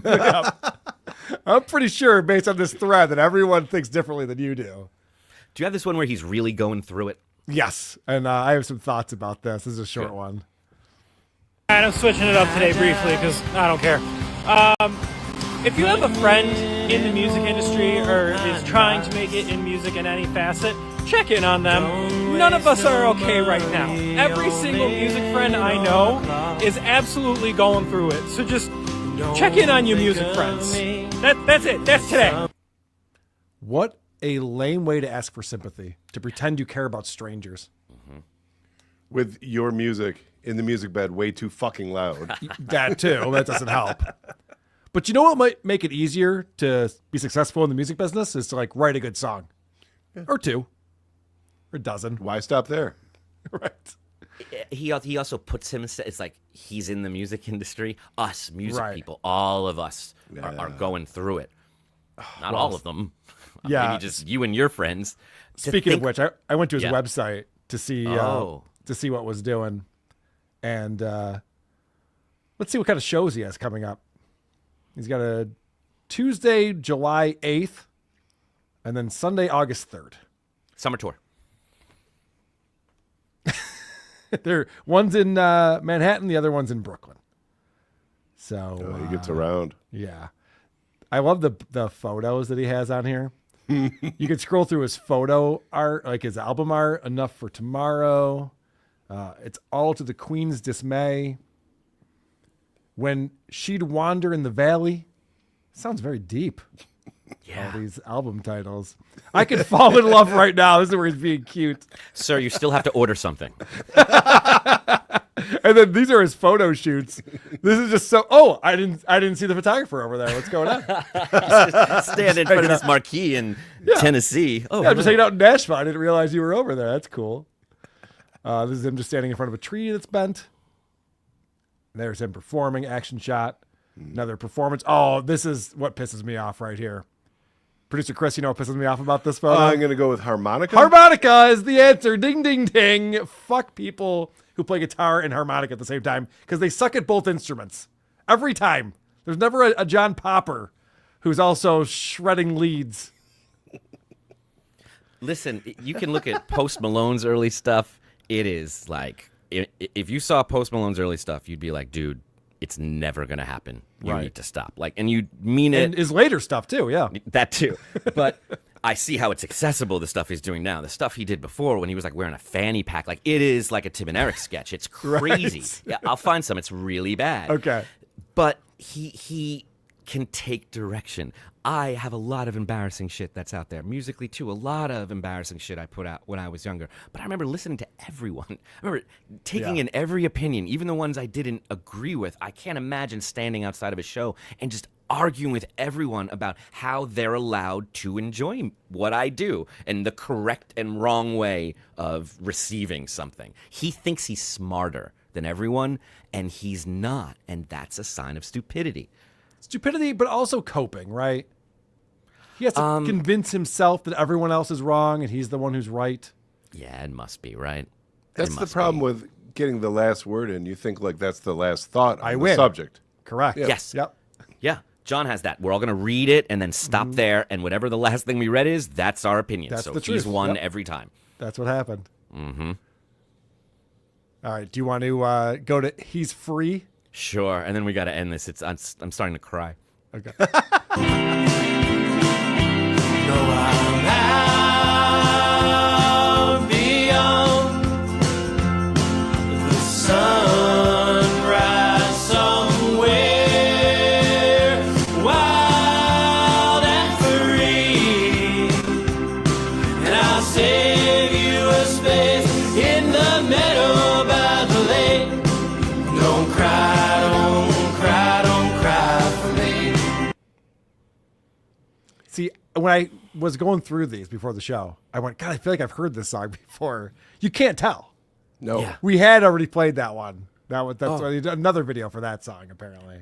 And he only posts the same couple clips, like, over and over again. He re-records the same couple seconds of audio with different video and then says, I can't judge that. You got to hear the whole song. So fucking post it somewhere. Like, No, it I'm costs not $1. I went to his website. Oh, It's right. $1 to download the song. I see where this is going. Okay. Yeah. He's got to make a living. He's a starving artist. I'm looking forward to seeing where his career goes, and I'm looking forward to checking up on him if he ever decides to write another song. There's the next one on here I kind of want to play because he's slapping back at a hater. So he's another one of these guys who like puts up the comment that he doesn't like and then makes a video responding to it. This one is the comment says, "Bro, put your hands down." So he puts that up. We didn't know we were doing have to hear more of that song, but basically he just has his hands up and pointing at the camera the whole time, like, see, I don't take direction well. My wrists aren't limp. That's good stuff. I thought he cared, but he's showing me he doesn't care. So I guess he doesn't care. And then there's one more here. Where we'd wander, the bricks of the city grew cold. I listened to her singing in the moonlight. He looks like his grandma was pinching his cheeks all morning. Hey, get over here, you. Or just slapping the shit out of him. I don't know if his grandma was doing that. But I hope she was. I hope so, too. He is so thin-skinned that just life is too tough for him, and it bruises his fucking face. I think you may be right about that. All right. Thank you for introducing us. I love that you're in the comment section going back and forth with this guy and trying to explain to him what he's doing wrong. Yeah, I'm aware that that's on me. That I have no one. No, you live an interesting life. I got to be honest with you. I see why everyone wants to interview you. Fletcher Daniel, everyone. Mm-hmm. Check him out. Tell him we sent him. Tom Myers of music. Yes, he loves responding to comments on his Instagram and TikTok. So get on that. Guys, we have some more amazing things to talk about today, like Steel Toe, which is coming up in the next segment. Casey Armstrong had Adam Busch on his show. Brendan Schaub moved to Texas. Opie is back with a new live stream. But I want to remind everyone, please do not slow down the show by going to supertip.gg/WATP. Don't do it. We don't have time for it. We have too much to get to. There's too much going on. I can't today. And you also should not be in our chat giving us super chats or gifting memberships, because that also slows things down. It's just rude. It really is ridiculous what's going on over here. Sorcerer, we saw Happy Valley Wrecking Crew. I feel like acts like the Counting Crows are the same as this guy. They were just able to make music chicks like. I don't even know about that. I get what you're saying. I get what you're saying, too. Are very divisive. People hear that and they go, nope. Mm-hmm. Or they like it. It's a very specific thing. The Counting Crows, I think they had a good record or two, and then after that, it did become a bit their front man, I forget his name, Adam something. Yes, Adam Duritz. Adam Duritz. He can sing. He's a very good singer. Queef in the Night, Tangled Up in Boo. Mm-hmm. Very funny. Cool Cut Casting. Quick, all of you, best Smith/Morrissey song. Oh, don't ask me that question. I fucking hate those. You're the one for me, fatty. Is that Smiths or Morrissey? Oh, that's a good question. I don't know. Yeah, I think all the same. Yeah. Producer Chris? Oh, I don't know. I'll say the best stuff is the Johnny Marr with Neil Finn doing all the Morrissey Smith stuff. That's really great. I used to watch 120 Minutes with Kennedy on Sunday nights at midnight till 2 a.m. And I would watch that religiously to get all my alternative music fix. And every time Morrissey would come, I'm like, I got to sit through a 4-minute Morrissey song. Can we get back to the Lemonheads, please? What are we doing? Edward Cratchy, $2. Please stop Fletcher's music. It's making me angry. Yeah. I guess people are pissed off that I was wrong. Sorcerer, he's more focused on the outcome than the process. Exactly. All right. That's a good observation right there. All right, let's talk about my buddy, my good friend, Aaron Imhol, and what he's been talking about. If I can find the stinger. There it is. Please, guys, Streamlabs, PayPal, Super Chats, Rumble Rants, Venmo. Maybe, you know what? Maybe we don't deserve it. All right, so Aaron Imhol brought me up again recently, and I just wanted to address some of what he had to say. Miss Tay says Lady K is Clubfoot Carl. Isn't it Clubfoot? He keeps adding nicknames. I found out like he's an abortion guy. That's heavy shit. That doesn't, that's not very nice. That's not going to get you any, right-wing credentials. I'll tell you that much. I don't even know if that's true. Somebody said that. Uh-oh. The Blaze TV's not going to have me back again? I don't have the right-wing credentials that I need? That's a bummer. Is that how you would describe yourself, as an abortion guy? Yeah, I don't even understand what that means. I heard Carl's an abortion guy. Terrible if true. That's your nickname now. What is it? Do you think I'm an abortion doctor? Like, what does he think that I do? Do I perform abortions? Is my show an abortion? Like, what does he mean by that? I just know you're one of those. Okay. So I will tell you, the reason why he heard that I'm an abortion guy is because we once had a voicemail on the show. This is going back years ago. That was Carl's aborted son or something was the guy's name. He's like, hey, this is Carl's aborted son. Just calling to say I love the show. And I mentioned that when I was in high school, my girlfriend did have an abortion when I was 17 years old. And I had no part of that decision. Why would I? I was a 17-year-old boy. It was obviously between my girlfriend and her mom and her family and their decision to make this decision. I have nothing to do with it. I'm not an abortion guy. But I did have a condom break on me when I was a teenager. Because you're a boner guy. Correct. Thank you. Abortion boy. Right. But Aaron goes on to really hit me hard with this. And his wife's way too old to be having any more kids. So, I do notice that about people who don't have kids and realize they're not going to have kids. As they get older, they do get bitter. They lash out at people more. There's a lot of words you can use to describe me. Bitter, I don't think, is one of them. That's a crazy thing to say. I'm bitter because I didn't have any children. I'm actually happy-go-lucky, probably because I never had any children. It's amazing. My lifestyle is amazing. I can do whatever I want all the time. Yeah, what's it like? it's incredible, I'll tell you. But it's interesting that he goes after my wife being too old. He just takes a shot at Jen for some reason. Because families aren't off limits. How old is this Aaron supposed to be where he's having friends that have not have kids and grown older enough to the point where they know they never will again, and now they're starting to turn bitter over it? Like, how long has he been on this earth to watch that process happen in other people? Okay, I'm glad you're thinking down that path, because what we're going to see here is Aaron has created this entire narrative that doesn't exist at all. It's not rooted in any type of fact or information or data. He's just coming up with this kind of randomly on the fly because he's like, someone said, because he was talking about this other person who he was calling Lady K, and someone's like, actually, Lady K is Carl's nickname from Stuttering John, so people are going to get confused. He goes, oh, the abortion guy. And so that, of course, has to turn into, that must be why he doesn't like my show, because he's bitter. So now he's creating this whole narrative that doesn't exist and isn't based in any reality. And he goes further. There's something about having children, like as challenging as it is and as challenging as it can be. And luckily I have someone who has them 50% of the time who's also a very good parent. So it's pretty easy for us, and we can communicate very well. Yeah, that sounds super there's easy. nobody in the middle trying to right play the two of us against each other. That's kind of psychotic. That was very interesting what he said right there.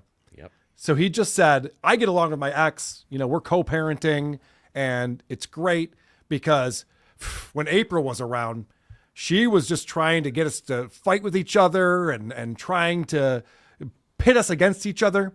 We've seen the text messages between these two. They're in court documents. It's just the opposite. Those two were bonding together.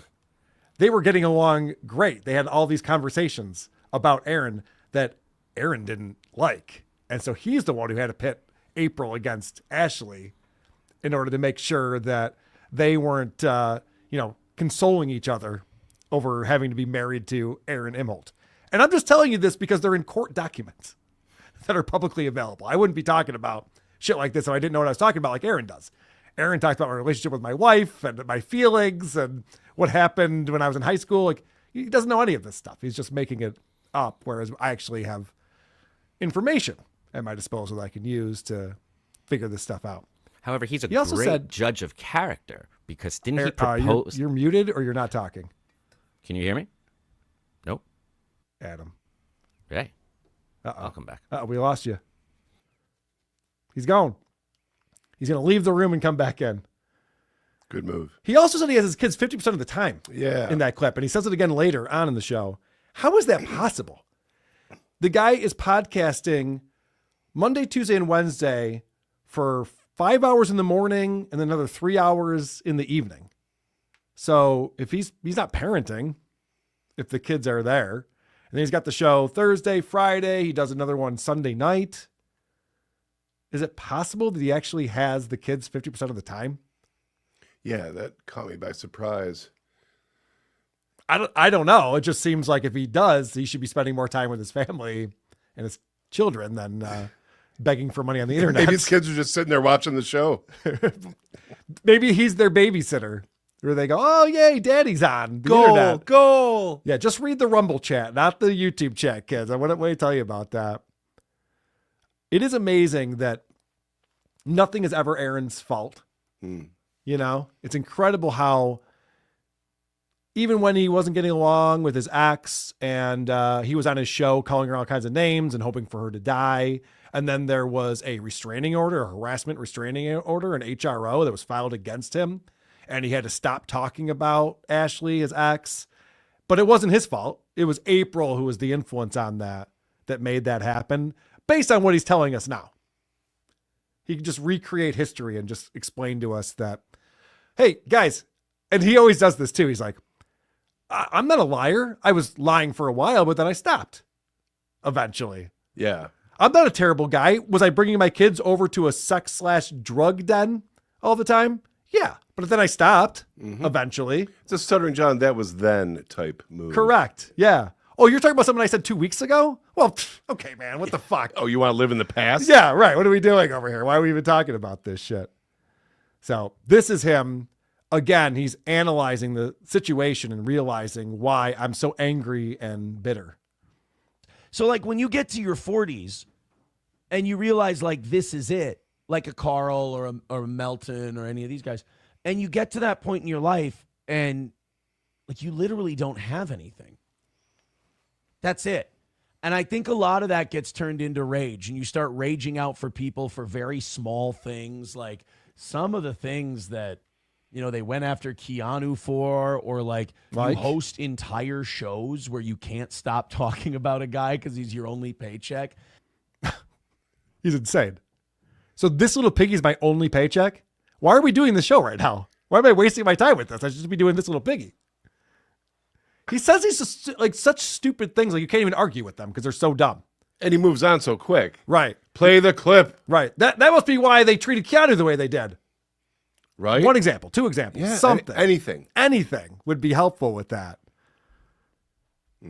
That's his attempts at burning me are just not based in reality. Also, when you reach your 40s and you say, this is it. I'm in my 50s and I don't think this is it. I know he's got nothing. I have so much. It's ridiculous. And I'm loving my life and enjoying every aspect of it. But Aaron just likes to say things that aren't true and just hopes he doesn't get checked on it. Well, he'll never talk to me directly. I'd love to come on his show if he invites me. But when I was on Blaze TV, he made a comment that like, oh, Carl finally left the house. It's like, I don't travel all fucking year long, and I talk about it all the time. People come see us in Boston in a few weeks, and I'll be in Detroit the week after that to see Devo. We'll be back in Detroit. We're going to upstate New York for a show coming up. What's up, Adam? Are you back? Can you hear me? Yeah. I got now, buddy. What were we going to say? I was going to say that isn't this the guy who proposed to April by having the kids say, will you be our mother? Yeah, will you be our forever mommy? Yeah, so what a great judge of character this guy is, and what a great judge of who should be around his kids this guy is. Yeah, and he calls out April harshly in this video. I think it's Stalin 19 pulled this up for us, and we'll get into that. But first, he's going to start. Remember, this all started with Carl's an abortion guy. That's what led him on this whole train of thought that he's going through. I think that's where the disconnect between all of us really is. Like, they don't have children. They don't have a legacy. They don't really. I mean, if you're in your 40s and you don't have kids, other than like just killing time, you don't have a purpose, really. So you got all these guys with no purpose and wives they don't give a shit about. And they just want to live on the internet all day. And they're like, let's do a whole show about Aaron. And unfortunately, they can't see how miserable and like how lame that looks to everybody. But those of us with kids look at that and we go, that's why you keep hearing people with children go, I could never understand just being terminally online and like obsessing with someone like that. It's just. Okay. There's a lot to talk about with this. Again, people with kids think about our reaction shows differently than people without kids, as if this is related to anything. But he gets on this track and he just goes, all right, well, I'm just going to double down and triple down on this idea that children are the reason why this little piggy exists. First off, Rocco does have kids, so that argument kind of gets blown out of the water just with that alone. But also he says that, and everyone can see how miserable they are and how lame it is. They do this little piggy. Our most recent episode has over 11,000 views. And then Aaron would respond to that and say, well, that's because I'm so interesting. Like, they can't get enough of what I'm doing. None of your videos have 11,000 views. They're interested in us talking about you. They don't see us as lame and miserable. They're laughing along with us. They stuck with us through 6.5 hours on the show just recently. What is he basing any of this on? And are people watching the show and going, oh, good point. Yeah, no, he's got him there. How would Carl respond to that? The only entertainment value is the self-delusion. I mean, correct. To draw a hard line between people that, quote, rage on the internet about their enemies by live streaming all day, between yourself and them, you think there's a really big difference between what you're doing right now than what you're accusing people of, whether they had kids or not. And you have to point out his fucking language. Carl, who had an abortion, I don't know what he's doing with his life. I guess just killing time, really throwing that killing in there, because that's really all you are, is a killer, right? That's true. I mean, you fucking asshole. Does it ever occur to you that for some people it might not be a choice? I don't know. You don't know either. And they're supposed to be alone and shunned and sent away. And any people that find each other that might not be able to have kids should be laughed at and mocked for their inability to enjoy life the way you are. Fuck you, Aaron. Well, remember, this all started with Carl's an abortion guy, and now we get to this place. And then you start to empathize with them, and you go, oh, they don't have kids. They don't have a purpose. Or if you're like Carl, they say he killed one of them with the abortion or whatnot. And I don't know if that's true or not, but it would make a lot of sense why he's bitter now. And you do, and you have empathy for that. Well, thank you for having empathy. Honestly, I think I'd be a lot more bitter if I spent my 20s and 30s being a single father. I think I'd be a lot more bitter about life at this point, but I appreciate him empathizing with me over this. What's he even talking about? Does he even know what he's saying? No. Okay. No. It's such a reach. It's such a stretch. He vaguely thought about it late last night, and he's just running with it now. I think he's thinking about it on the fly. I don't even think, because my name came up in the chat, and he has to read the chat because he's an idiot like Opie, and then he has to start talking about me, and he had nothing. So now he gets into April, and he starts shit-talking his ex-wife April out of nowhere. I don't expect anyone to share my opinion on April. The more I find out about the really dirty, like, behind-the-scenes shit she tried to do to me after we were divorced, after I left, after I was out the door, like the really weird shit that, people say, oh, Nick made her do it. And nobody makes you do it. You're a grown person. Like the weird, like, CIA spy shit she tried to do to, like, try and catch me on stuff. It's like, I'm out. I'm gone. Leave it alone. Like, she would go through phone records and shit and look up the phone numbers of people I was talking to and all this stuff. Like, I don't know. I don't like this rule where I have to like someone just because a certain amount of time has passed. I don't wish her ill, but I don't like her. Yeah, it says the words malignant cunt on the screen there that you left up there while you're talking about how you have no hard feelings for her. It's interesting to me that Aaron can't see the other side of this, that not only did Aaron get her arrested, or he had a hand in that happening, and April getting arrested and going to jail, but he's also dragged her name through the mud up until this day. He has said so much horrendous shit about this woman. For anyone who will listen, it's become a thing that's way bigger than Steel Toe. The stuff he said about April has shown up on all of these shows with hundreds of thousands of listeners if you accumulated everyone. And he's just like, I don't know why April's being such a dick to me after the fact. Like, the divorce is over. What's your problem? And he's got the kids 50% of the time. They must have caught some of this. Well, yeah, you think? No shit. What a crazy thing to say. They're like, oh, April, I can't believe she's like CIA going through my phone records. Like, you have a friends and family account. She can probably see on the bill who you're texting with. I don't know. All right, so this is... All right, we got through the April stuff. Great points, Aaron. What a horrible person she is. And then a guy comes in to shit on Aaron's point about how, like, well, Well, just because they don't have any kids doesn't mean that that's why they're bitter or that's why they do this little piggy or anything like that. Diamonds and Henna with $9.99 says Nick has kids and he has no purpose.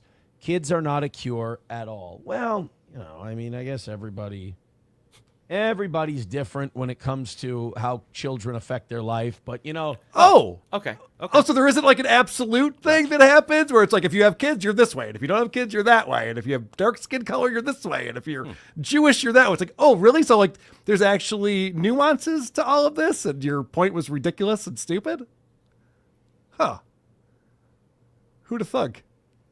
Well, everything's different when it's about someone he doesn't like. Right. He's got it all figured out. This is the thing. This is why I don't know how anyone watches this show. This is Chad Zumach level dumb. Where he makes these crazy statements about how life works. And then as soon as he has to make a decision, he goes, yeah, all that stuff I said, I don't actually believe or care about. I'm just going to get super tips so I can start making money on my show again. Like that's what Aaron is. Aaron's just like, yeah, the reason why Carl's bitter is because he had no kids. People's kids are great. Nick Recato, the guy you hate more than anyone in the world, has kids. Okay, maybe there's some times that having kids isn't the greatest thing. But he explains that having kids was the most important thing for him. You hear people like me be all gay and say they're a blessing, they're a blessing. I mean, I can say unequivocally my children saved my life. Gay.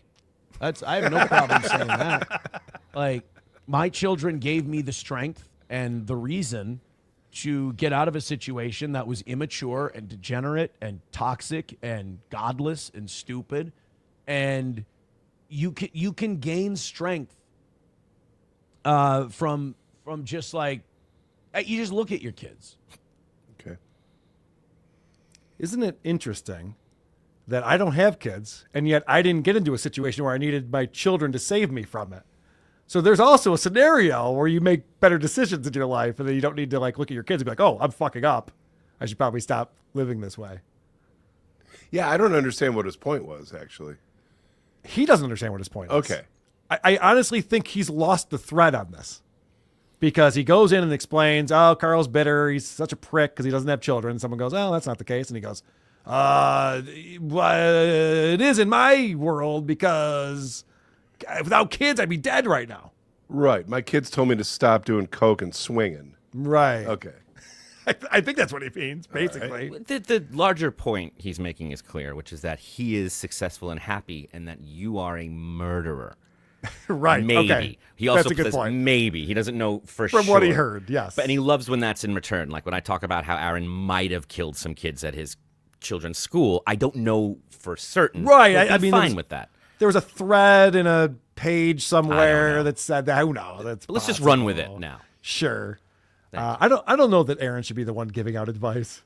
One thing I lost sight of, a very important relationship in your life, is the relationship with the parent, the other parent, the mother of your children. And when you disrespect that relation, a lot of, you get into I got married again, and that person then thought that they should supplant that person's role. And then you can just drop off and pick up with that other person. And then, I'm the, and that's not the case. That's why, you got to have a lot of patience with people who are coming into a kid situation, and they need to be respectful of it too. That, no matter how much, like until all those kids are grown up.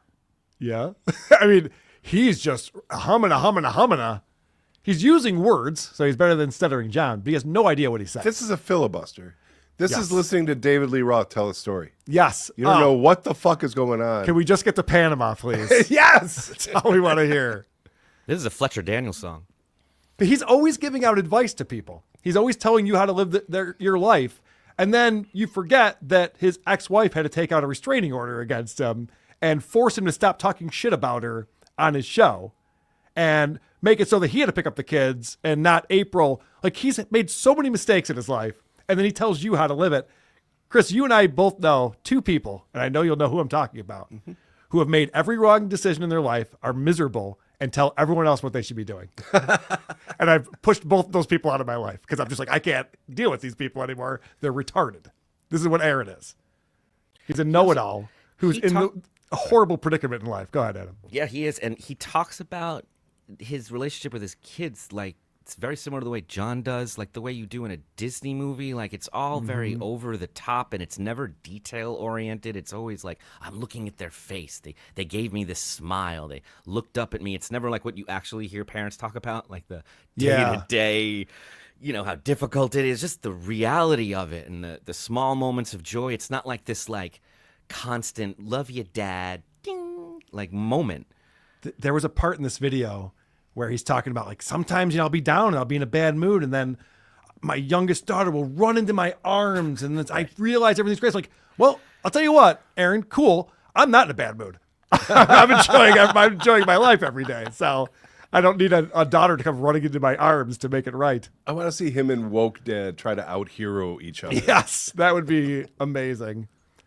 I have one more clip on here because he just has to double down after this guy shits on his point. He has to double down on it. Of course. That's the truth of the matter. And I lost sight about that for a while. So when Diamonds and Henna says kids are not a cure-all, if you pay attention, they may not be a cure-all, but they give you strength that you didn't know you had. If you try to rely on yourself, you're going to burn down everyone around you. But if you realize, we're all organic life forms, and we can all draw strength to make the right decision off of other things. You use that. You're in tune with the other people in your life. Are you an X-Men? Like, what is this? He just said nothing. Organic life forms.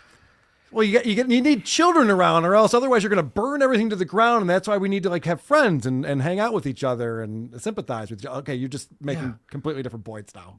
I love my daughter, and she would help me burn things to the ground. Right, that could happen too. Right, it doesn't have to all be kumbaya. And when you're becoming a parent and you are asking someone who is a parent for advice, no one has ever said, you know what? You're going to find strength where you didn't even know there was before. Go have fun. They say the opposite. They're like, you're going to be so tired. Yes. You're going to want to give up. You're going to want to shake them until they stop crying. You can't do that. I'm telling you right now, authorities rules. Spoken like a parent. All right. We have a lot to get to. I might make an executive decision, but we are definitely going to talk about Brendan Schaub moving to Dallas and his shows that he did, first shows he did in Austin. We have Opie is back. We have 2 minutes with Tom with Megan and Annie, who are both here to play along with us. Hopefully, well, Annie was here. Oh, I see her. So hopefully we'll beat Cardiff because he got the best of us last time. We have your voicemails, but first, I have to yell at you guys. I told you, do not go to supertip.gg/WATP. God damn it. Because it slows down the show, and we have a lot to get to, and there's people waiting in the green room, and it just kind of fucks everything up. But just to appease you. Anonymous $5 says, big talk for a guy who prevented the conception of a baby by swallowing another man's cum. Yeah, that's like billions of abortions. Yeah. Being literal about it. Last sled coming up. When I was a young man, I fucked. I fucked so much, I came in chicks and got them pregnant. Time to stop calling me a nerd, a geek, etc. Everyone. Not a story I brag about by any means, but that was the one thing Chad said too about getting Super Tip. He's like, oh, we can have Carl on our Super Tip machine. I think Chad's gonna have a lot of fun with this because he loves doing nothing. Yeah. He loves hitting buttons and sounders, and if there could just be people like giving him money and that's the content of his show as well, it's perfect for him. Yeah, right up until the Carl Super Tip is insulting him. Well, right until it's mean to him. Weird comment. Where, for fuck's sake, is the Chip Chipperson voice? Oh, yeah. Good question. Ed, the editor, I told him to do that. Ed. He'll get on it. Tachhesis for the win, $10. Aaron has probably rewired his brain to produce dopamine when he reads Kiwi Farms, the way it does when watching porn with a porn addiction from his old habits, hence the pattern we're seeing. I think that's correct. The amount of times he has to go to Kiwi Farms to soothe himself, that was such an epiphany that we had. And by the way, he's signed out of his account now. Moody let us know that he can no longer track his, which is, it doesn't matter. We already know that Aaron's going on that one Kiwi Farms thread and refreshing it all day, every day, and even all night. Yes, that was amazing. Every night. That reveal. It shows you where his psyche's at. I did not fully appreciate Moody until that. I did not I understand. don't understand why we needed Moody on this little piggy. I didn't. But when Yep. the fact that he built this graph of all of the times that Aaron is on Kiwi Farms, which is almost 23 hours a day, and getting to see this man's schedule and when he's looking at it in the middle of the night, and it was just this visual representation of this man's loneliness, and Moody doesn't know why he did it. That's the best part. He was just compelled to do this thing that so clearly shows how alone and desperate this man is. I really appreciate that specific form of autism. So we should keep Moody around then, you're saying? I'm saying it's okay. All right. You got the blessing from Adam Busch, Moody. Congratulations. That was a close one, Moody. Right to the wire. Don't forget, I'm the only one allowed to make PDF files jokes. I just made one recently. Yeah, that's the other thing, too, is that he claims that Patrick's a PDF file, and he plays a video of over a 20-year stretch, Patrick making 7 jokes. And I was appreciative that I think it was someone on Patrick's show or somewhere made the point, like, so does that mean Jim Norton is a PDF file? Who's that old guy over there? Uncle Paul, with the creepy old guy stare. Uncle Paul. He made a whole character that was PDF. They're jokes. They're all jokes. So Thorough Joe Burrow coming in. Oh, I think, you know what? That wasn't a Stalin clip. I think that was a So Thorough Joe Burrow clip now that I think about it. No, it probably was Stalin. $5. Aborting a child is bad, but if you wait until they're 11 and trade them for a polycule, you're a saint. Thank you. Good, very good point. I didn't know that was an option. Yeah, I didn't know it when I was 17. I didn't know that was an option. Principled uncertainty. I'll see you in Helga. I get what you did there. Nice. I see what you did. Pilgrim Media. Howard had the Whack Pack. What are yours called? They're called Producer Chris. Oh. It's very mean. He's sitting right there. Oh. Rocket Orb 2002, $5. This Fletcher guy is the 4th Hanson brother who didn't get to record Mbop and is mad. Yeah. That song has more meaning than anything that guy writes. It actually does. Good point. Thanks for skipping my $5 super chat, Carl, you club-footed a-hole. Did I skip a super chat? Maybe it means this one. Maybe he's trying to predict the future.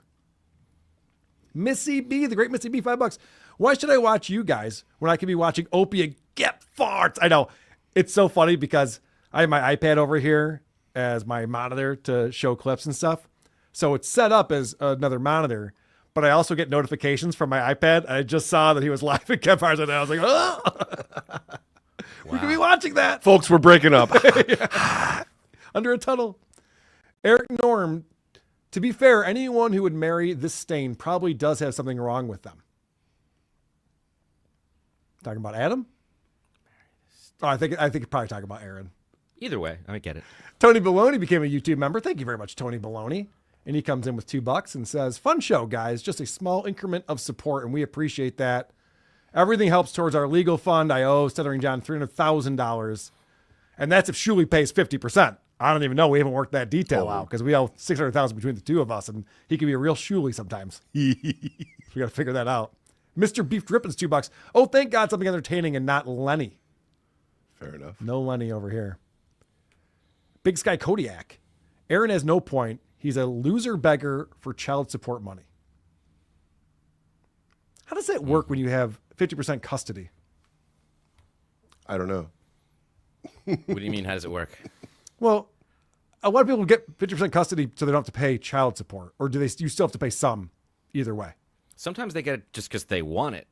Like they actually just want to see their Well, kid. no, I know that exists as well. I'm sorry. I didn't mean to say that every father's a shithead just trying to get out of paying money.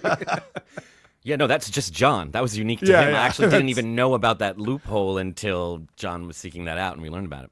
Yep, that's how I learned about it too. Diablo Sandwich, $5. Adam, 100% right. Aaron is a Minnesota rube with zero life experience, so he talks about life as if it's a movie scene because it's the only frame of reference. Yeah, that is a good point. Everything to him is something he saw in a movie. Mm-hmm. We see that a lot. And he's an expert. Queefer Stutterland. Don't pussy out Lady K. I want more ambush. Hashtag 5-hour show. I might pussy out. Nobody Mr. Beef Drippins. Adam, have you seen a 1992 space movie? All right. Oh, Damn it, these guys. the Shuley's moms in outer space. Nope. Zach Oppman gifted one. Who are these podcast memberships? And that is followed up by Brian Kowalski, that's not Kowalski. Nope. Kowalczyk, who gifted 10 memberships. Thank you very much. And if you did become a member, if you want to buy a membership, you get 2 bonus episodes every single month under the membership tab. You get notified of those and the link to it. And also you can watch the Saturday shows that are behind the paywall live when we do them. All right, Adam, here's my question for you. Mm-hmm. You were on with Casey Armstrong, and I love the clips that you pulled. And I love the conversation. Could we keep that for next week? There is no urgency on that. Okay. I Are you highly cool with recommend it because I want to get to this other stuff. Okay. Thank you. I appreciate it. I've done too much prep. We have too much to talk about, too much going on. Sometimes there's timely things that need to be told now or it won't work. This exists in a bubble of its own. We can do this anytime. That's what I thought too. Mm-hmm. And that's why I think we should talk about Brendan Schaub, because Brendan Schaub moved to Texas. And the reason why he moved to Texas is because Brian Callen moved to Texas. And the reason why Brian Callen moved to Texas is because Joe Rogan moved to Texas. I wish I was making this up. I am not. Brian Callen decided my Are career... we moving to Texas? No. Okay. Brian Callen decided my career is going nowhere. I live in LA and I'm not getting the gigs anymore. I'm doing this lame show, The Fighter and the Kid, with this guy who's mocked everywhere he turns. And I got to get away from this and start doing something different. So he tells Brendan Schaub, I'm moving to Texas. I want to be with Joe Rogan and the Mothership and doing comedy out in Austin, which is the new comedy mecca. And much to Brian's chagrin, Brendan Schaub, the family man who had to quit doing stand-up comedy in order to be with his kids more, says, all right, I'll move to Austin. Let's keep Fighter and the Kid going. And here we have it. They just made the move. Brendan Schaub is now living in Austin, Texas, and he does the Schaub Show. This is his solo show. And I don't watch a lot of it. It's a lot about UFC stuff, and it's not things that I'm interested in. But the beginning of this is him talking about the move to Texas. I go, oh, he's got to have some stories. He just moved his whole family. There's got to be some things to talk about here. Turns out that not only is Brendan Schaub dumb and unfunny, he's also one of the most boring guys you'll ever see or hear on a podcast, which is not good if you want to be an online personality. Being boring is not helpful. Don't I know it? If you want to be successful and grow a fan base. So he starts off the show talking about trying to find a new gym now that he lives in a new city. So we made it though, man. We made it. Doesn't feel real yet. Today it kind of felt a little real because I'm all about routine. So I went to the gym here. Still trying to find my gym. I don't think I found the gym I'll be going to, but it's a gym. Again, compared to LA, no traffic. I mean, the gym I went to was downtown. I went there, zero traffic. I mean, it's 5 a.m., of course, and then when I came back at 7, zero traffic. Because I was like panicking because I was on the treadmill at the end there, and I was like, oh shit, it's 7 o'clock. I'm gonna hit rush hour. I'm so screwed because I'm used to LA. Nothing. Like, this is weird. It's weird, dude. This is how he starts off his show, with traffic talk. Mr. Schaub, what's the refuse pickup like?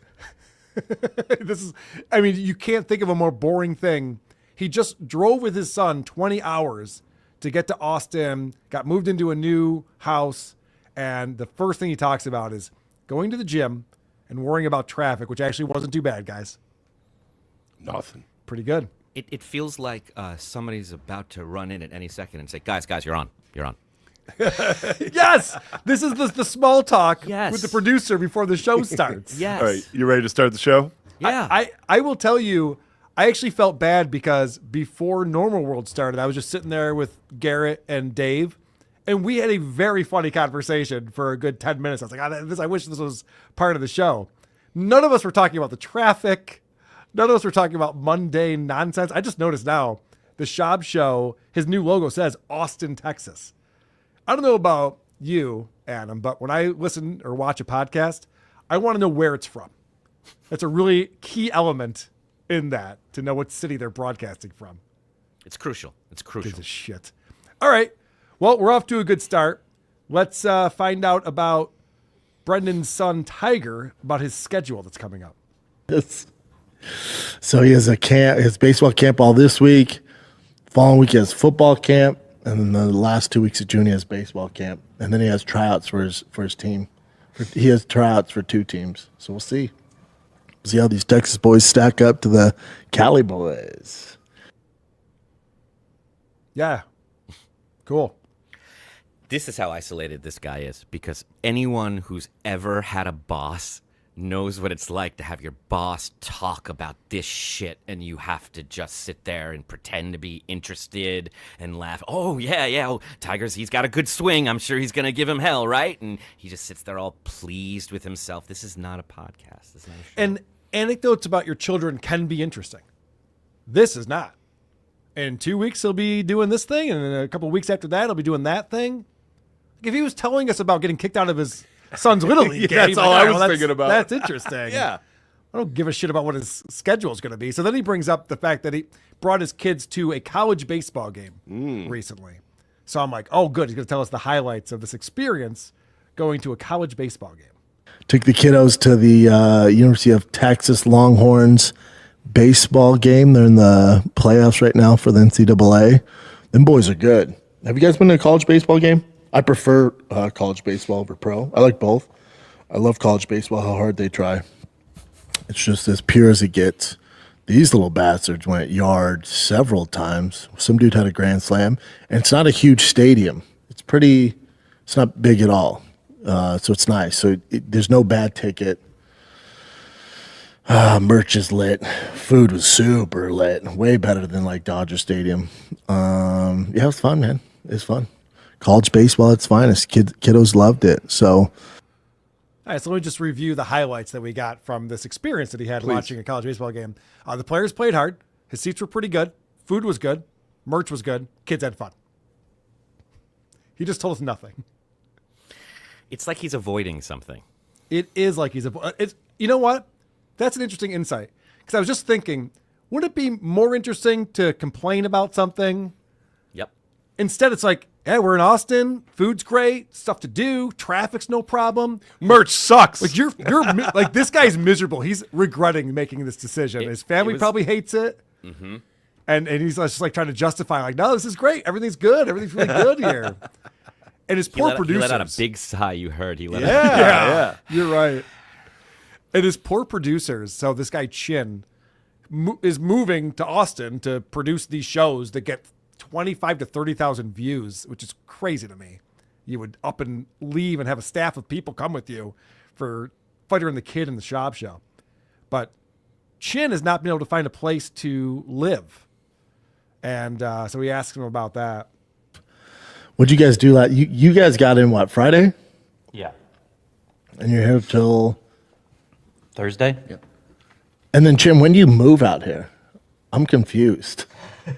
Why haven't you found a place yet? I'm literally looking for. I've been looking for spots, but I couldn't find any spots. But tomorrow at 12:30, there's a real estate person help me find a place to Take you just around. rent. Just rent for Till you learn the lay of the land. Yeah. That's smart. Yep. So doing that tomorrow. Yeah. So then, but until you find one, you're gonna pull the cow and fly back and forth. That's every all week? I can do. Yeah. I don't. Jesus Christ, dude. I mean, what if I can't find a spot? What can you do? You could find one though, I'm sure. Yeah, but I don't want a piece of crap spot either. You're looking for like a rental? Yeah, he just said that. Yeah. I can't believe his producers are more boring than he is. He's like, I have nothing to talk about. Hey, what's going on with you, Chin? Nothing. Yeah, but oh no, Chin's holding back some aggression there. Yeah. Yes. The words missing were "cause of you, asshole." Well, and I was talking about this with Drew yesterday on the Drew Lane show. We were playing The Fighter and the Kid, their first show in Austin. And again, it was like talking to Chin about how come you haven't found a place yet? What's going on? And Drew's just like, hey, he probably doesn't have unlimited funds. Exactly. He probably has to find a place he can afford. Yeah. So it's a little more difficult. He's like, why didn't you buy a house yet? We both bought houses. I was in my pool this morning. It's just like, yeah, fuck you. Yeah, That's why I don't have a house. Exactly. He has this. Brendan has this smug smile the whole time, real cocky with his legs crossed, just feeling like the boss. And then they cut to Chin and the other guy, and they look like people in the middle of a move. They look like Yes. real life. They look like they're running a show and they're moving and their life is, and now he wants to talk about it in this real candid flip way when all the subtext I get is, why can't I stay with you? Yeah, you got 7 bedrooms at your Yeah. place. One of those couldn't be mine. You know I don't know anyone in town. You just got to town. Maybe I could stay with you instead of you laughing at me for flying back and Right. forth.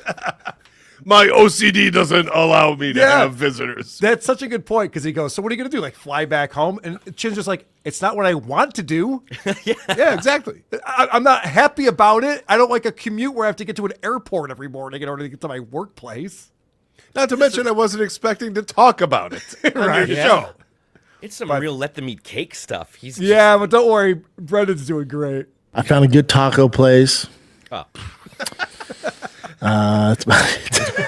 I was eating tacos in the pool. I just been grilling a lot. Yeah, I'll figure it out, man. It's weird. It's like you're the new kid in school. The neighbors. This is weird.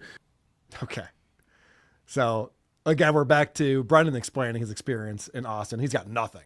He's got nothing to talk about. Listen to this interaction with a neighbor that he can't wait to bring up. Like everyone, Rogan talks about this, like how pleasant everybody is here.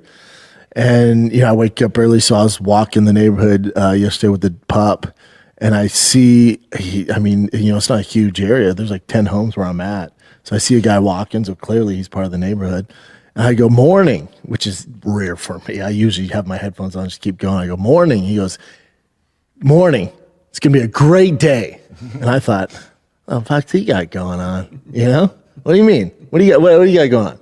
What do you got going on? You going to a game or something? What, did you win the lotto? What's so great about today? That's just how they are, though. Adam, you seem riveted. Was that like Chip Chipperson stuff? Is that what he does? It's insane that he thought that was an interaction he needed to talk about on his podcast. But what's even crazier is that after this show, he goes on The Fighter and the Kid with his buddy Brian Callen and tells the same story. My neighbor, who's the nicest guy, dropped Bossy's tire was a little flat. Yeah. And I was like, I think I have one somewhere. And then I didn't ask him. I came back out and there's a pump outside the tire. I'm like, oh, dude, you don't have to do that. Oh, that's Just so nice. great. Yeah. I wake up early. I was walking around there, but I was telling the guys in the shop, so I was walking around. First, so I got in on Thursday. Thursday night, slept the first night at the house. Friday morning, woke up at 5 and just ran around the neighborhood, jogged around, walked around with the dog. And I see one of the neighbors, and I went, morning. And he goes, it's going to be a morning. It's going to be a great day. I went, yeah. I thought, the fuck, what you got going on, dog? I what do you love mean that. it's going to be a great day? If he turned that into something, it'd be something. No, but he told it exactly the same way. Told the exact same thing. He just goes, what's that all about? I don't know. You tell us. Why did you bring it up? Why not have a reason to tell us about this, like a take on it or something? It reminded me of Opie a little. Like he wasn't expecting an actual interaction of any kind, and he's like, "Whoa, what is that supposed to mean?" Yeah, you're just supposed to not react to me, and here you are being friendly back. What's this all? Or is that code for something? Well, he is coping, and he is trying to paint this as a pleasurable, fun, rite of passage journey, when really it's just a lonely man on his own making a last-ditch attempt to risk his entire career by hanging out with the cool kids. He's completely isolated. He's lonely. He doesn't know what he's even supposed to like, so he's doing the classic in the big city no one talks to you, but these southern people are they really look after each other. But he hasn't gone deep enough to explore any of that. I think he's miserable, and he's trying to paint it as if things are just starting to happen. I agree with you, and this last clip I have on here will kind of illustrate that point, because he moves into this neighborhood. I'm sure it's a very nice neighborhood. He says there's only 10 homes around where he lives. They're probably very big homes. And they decide to throw a party for him to welcome him to the neighborhood. And then the neighbors threw a block party for us when we got there. My wife told me, what? For what? She's like, just new to the neighborhood. I'm like, that's so weird, man. Everyone's super nice. Then they invite me over for drinks, and they're playing. This you would fit in better. They had drinks. They were drinking whiskey, and they were playing. What's the golf game where you slide the Golden Tee? Golden Tee. He's like, whiskey, golden tea. All the boys are over. What? I put, nah, man. It's 9 o'clock, Doc. It's 9 o'clock, bro. What do you mean? Tomorrow's Monday. What you talking about? Yeah. I was like, oh, no, man, I don't drink. But once they find out I don't drink, because then they stop hitting me up. That's how it goes. You know, you don't bring a guy who's sober around while you and your buddies are having fun. So even with everyone trying to make him have a good time and enjoy himself, he's such a bore that his story is, yeah, they threw a party for me and I had to go home and get to bed and sleep early. And what a judgmental fuck. He's like, they wanted to welcome me and my wife to the town. Weird. And then they said, do you want to play this game and drink? And I was like, I gotta go. Yeah, okay, you sound like an asshole. They sound fun. Yes, that's what I mean. Like, he's immediately shown everyone who he moved in the neighborhood with that he sucks. Yeah. They're all just like, hey, man, welcome. You came from California. You're going to love Texas. We have so much fun here. We're doing a cookout today. And then we'll play video games later. And just like, nah, I don't do that. Yeah. And his wife agrees with him. Like, what do they want from us? But what did you think? Like, okay, he doesn't drink. That's fine. Couldn't you still hang out with the guys and play some golden tea while they drink whiskey? Yeah. And just get to know them a little bit? That's if you're why fun, they're you doing can this. hang out. You want to. You don't mind not drinking because that's the choice you've made. You found other ways to have fun. So that's what's going on with Brendan Schaub in Texas. Good decision. Good decision to move your entire family and producers and everyone else for The Fighter and the Kid, a show, and The Schaub Show. 2 shows that are dwindling in audience size. It used to be pretty big shows. Not so much anymore. Does he do any comedy sketches or bits or anything in there? Or is it just him talking about his day?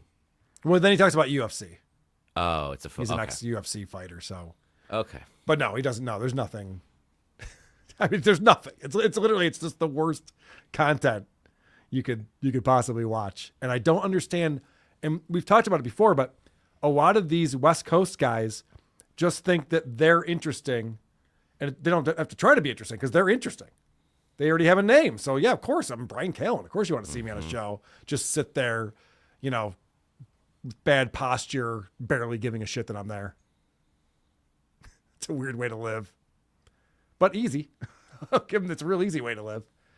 All right, let's check in on my buddy Opie. And then we do have a game, 2 minutes with Tom coming up. And we have some voicemails. Big Sky Kodiak became a new member. Thank you very much for doing that, sir. And he gave us $5 and says, you can have 50% custody and still be required to pay child support, at least in Montana. Just ask my ex-wife. I'm sorry to hear that, Big Sky Kodiak. That makes sense, though. It's understandable. All right, let's check in on Opie. This will be a short one.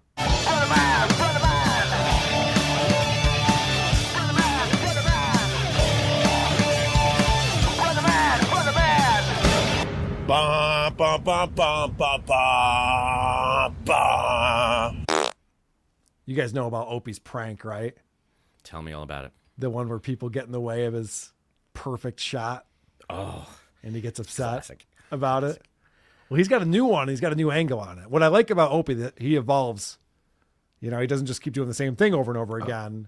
That's our Opie. He builds on it over time. And one of his favorite places to go is the John Lennon Memorial.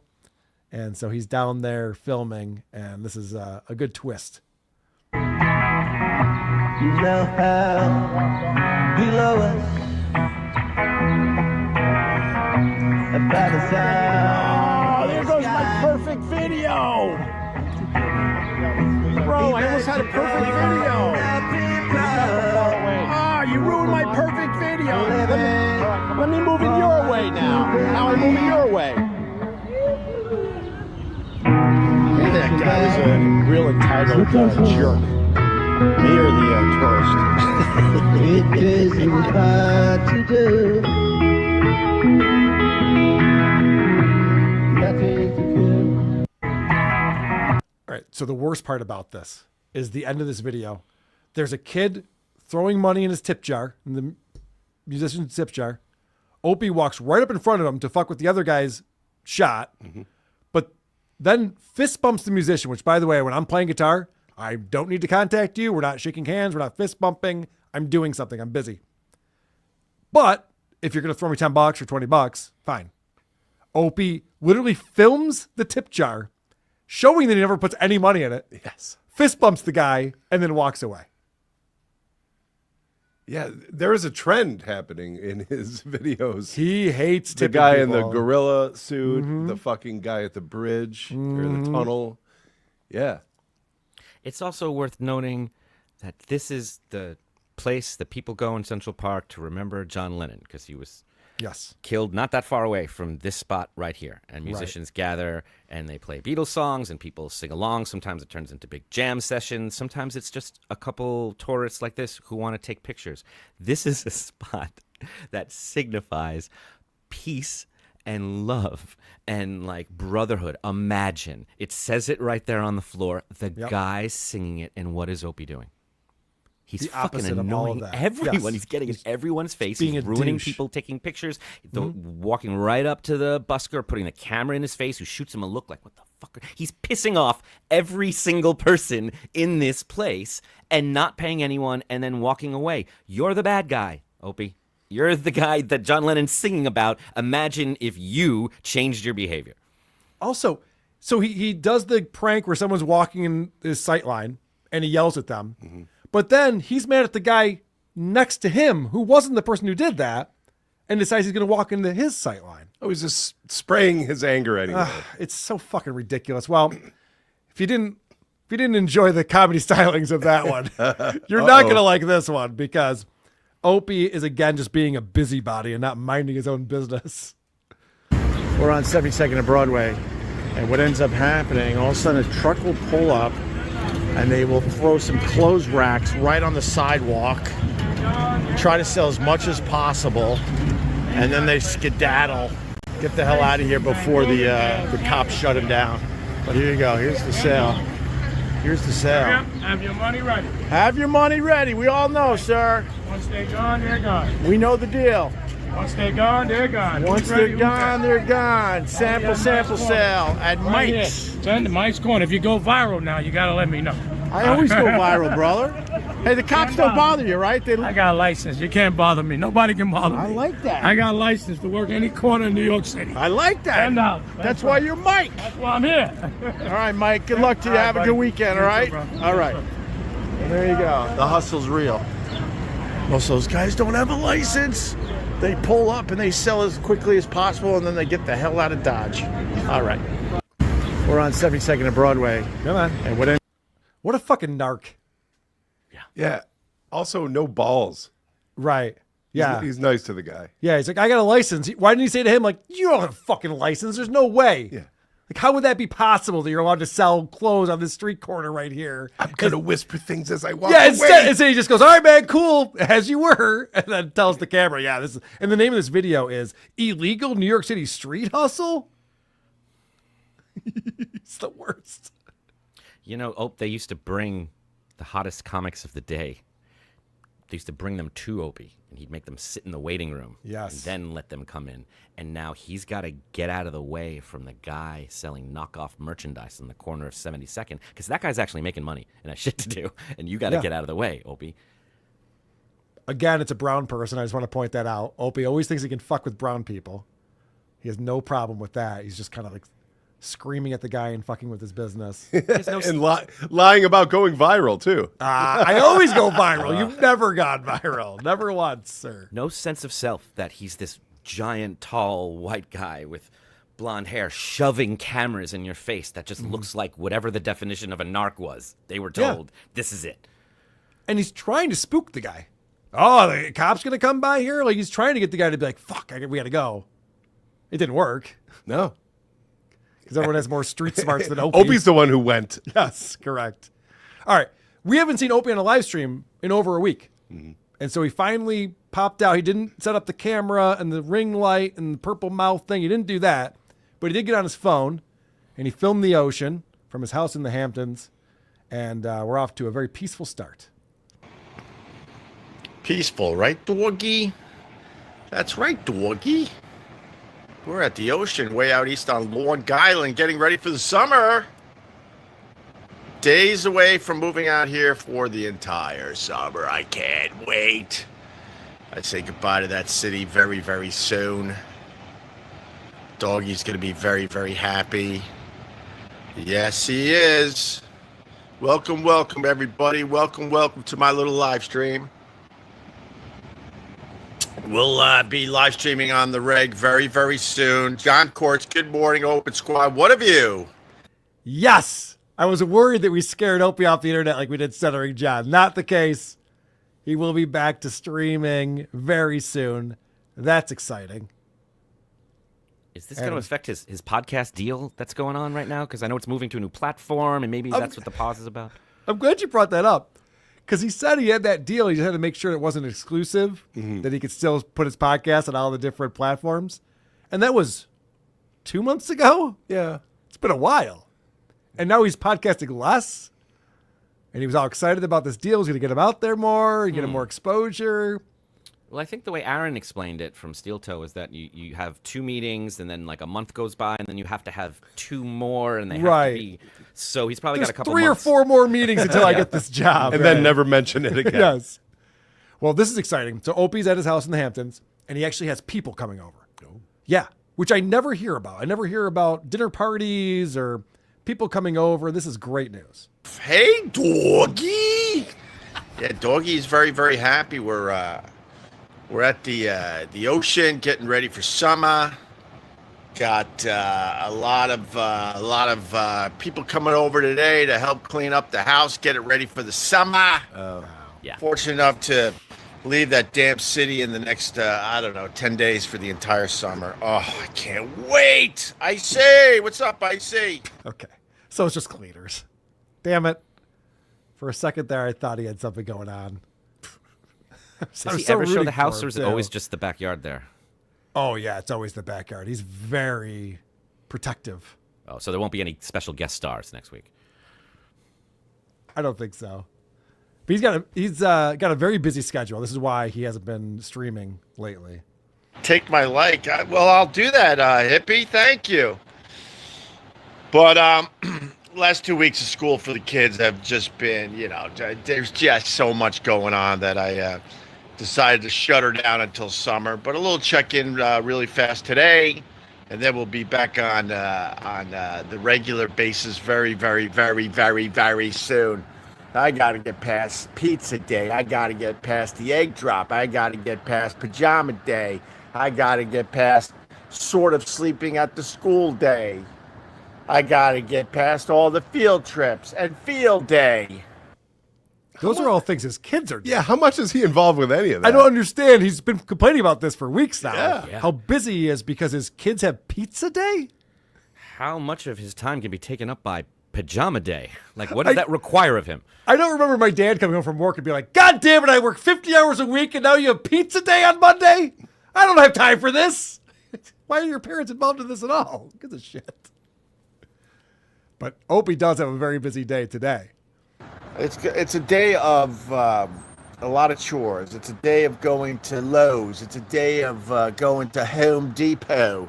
It's a day of possibly trying to get some outdoor furniture. It's a day where cleaning crews are coming to the house, getting it ready for summer. So we're very, very busy. He's lying, and he's bad at it. Because I've had days at the other house where there's a lot of shit to do. You don't have to go to Lowe's and Home Depot. You pick one. Yeah, he's trying to build a list out of nothing. Yeah, he's trying to stretch it out. Guys, I got to go to the hardware store and the hardware store. I got to buy nails and a hammer. Yeah, right. And then he's like, if people are coming over to clean, okay, that has nothing to do with you. Right. You got to let them in, okay. And then I might buy some outdoor furniture. Sick, man. He's so far removed from being busy that his fantasy of a busy life is that of a retired old man. Yes. Like, that's what a retired person does, just runs little errands and enjoys their life. A rich retired person, yes. Yeah. People who's come over retired. and clean my place, and I got to get ready for that. It's not a younger person's fantasy. All right, so, of course, he's reading his chat, and I don't know why Opie can't stop himself from reading chats he doesn't want to read, but it happens every time. Where's Jim Norton? Oh, God. Why do you have to ruin my morning? I don't know where Jim Norton is. I haven't seen him in so many years I can't even count. All right, so what you've done by reading that is you've invited other people to now fuck with you and bring up Jim Norton or Anthony or Sam Roberts or all the things you pretend you don't want to talk about. But they don't, right? Oh, they do. Oh, okay. He's just invited it because he could have just let that scroll by, never acknowledge it, but instead he did. And so now someone talks about how, once again, Jim and Anthony did a show on WABC.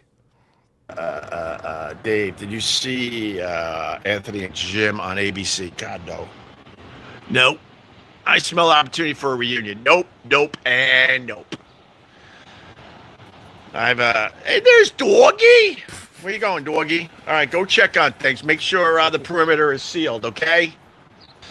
But, Anthony and Jim Norton, they should have worked together many years ago. And they still don't work together on a regular basis. They're fucking missing an opportunity. Those two are stupid people. But me joining that? Hell no. I thought he was going to elaborate on why they're stupid. Nope. Okay. He goes, they should have worked together. They're stupid people. Although both of them went on to other careers that made tons of money and are way more successful than Opie, but they're stupid. He didn't bring that up. No, he didn't bring that part up where he's just like, yeah, but then they went on to do things that they didn't actually need to. I just don't understand Opie. He wants us to believe that Opie and Anthony show ended, and they've all been doing the same thing until right now when Anthony and Jim have now gotten back together. That's what he wants us to think. I also love the idea they're just like, hey, now that Anthony and Jim are doing shows together, maybe there'll be a whole reunion. And Opie's just like, I'm not going to do that. Dude, you're not invited. I've talked to both Anthony and Jim. I can promise you they also don't need you there or want you there. E-Rock was there the first time they all got together at WABC. He's already happened. You weren't invited. Yes, correct. Yeah, this is exactly the behavior of someone not invited to the party. I hate that party. I don't want to go to that party. Parties suck. What are they, like hot chicks? Everyone's getting drunk? It's No, I don't Sunday at 9. I have to go to bed. Why would I want an audience? So then later on in the show, he's talking about Stalker Patty, and Mo brings up, he's like, dude, you're living in the past too much. And this definitely triggers Opie when people tell him that. Dude, you're so stuck in the past. It's sad. How am I stuck in the past? I'm doing a live stream, and I've talked maybe 2 to 3 minutes about the past, Mo. I don't like dishonest people like you, Mo. Oh. If you're here to be dishonest, we're gonna have to get rid of you. All right. I'm doing a lot of things that have nothing to do with Opie and Anthony. I do a live at Get Thoughts once a week. Although Matt's been just hammered with work. He's stressed out. He's got people quitting. He's got landlord issues. So he's like, he doesn't call me Opie. He goes, Greg, I need to take a couple weeks. I got to figure out my shit. Yep. But we'll be back doing the live at Get Parts very, very soon.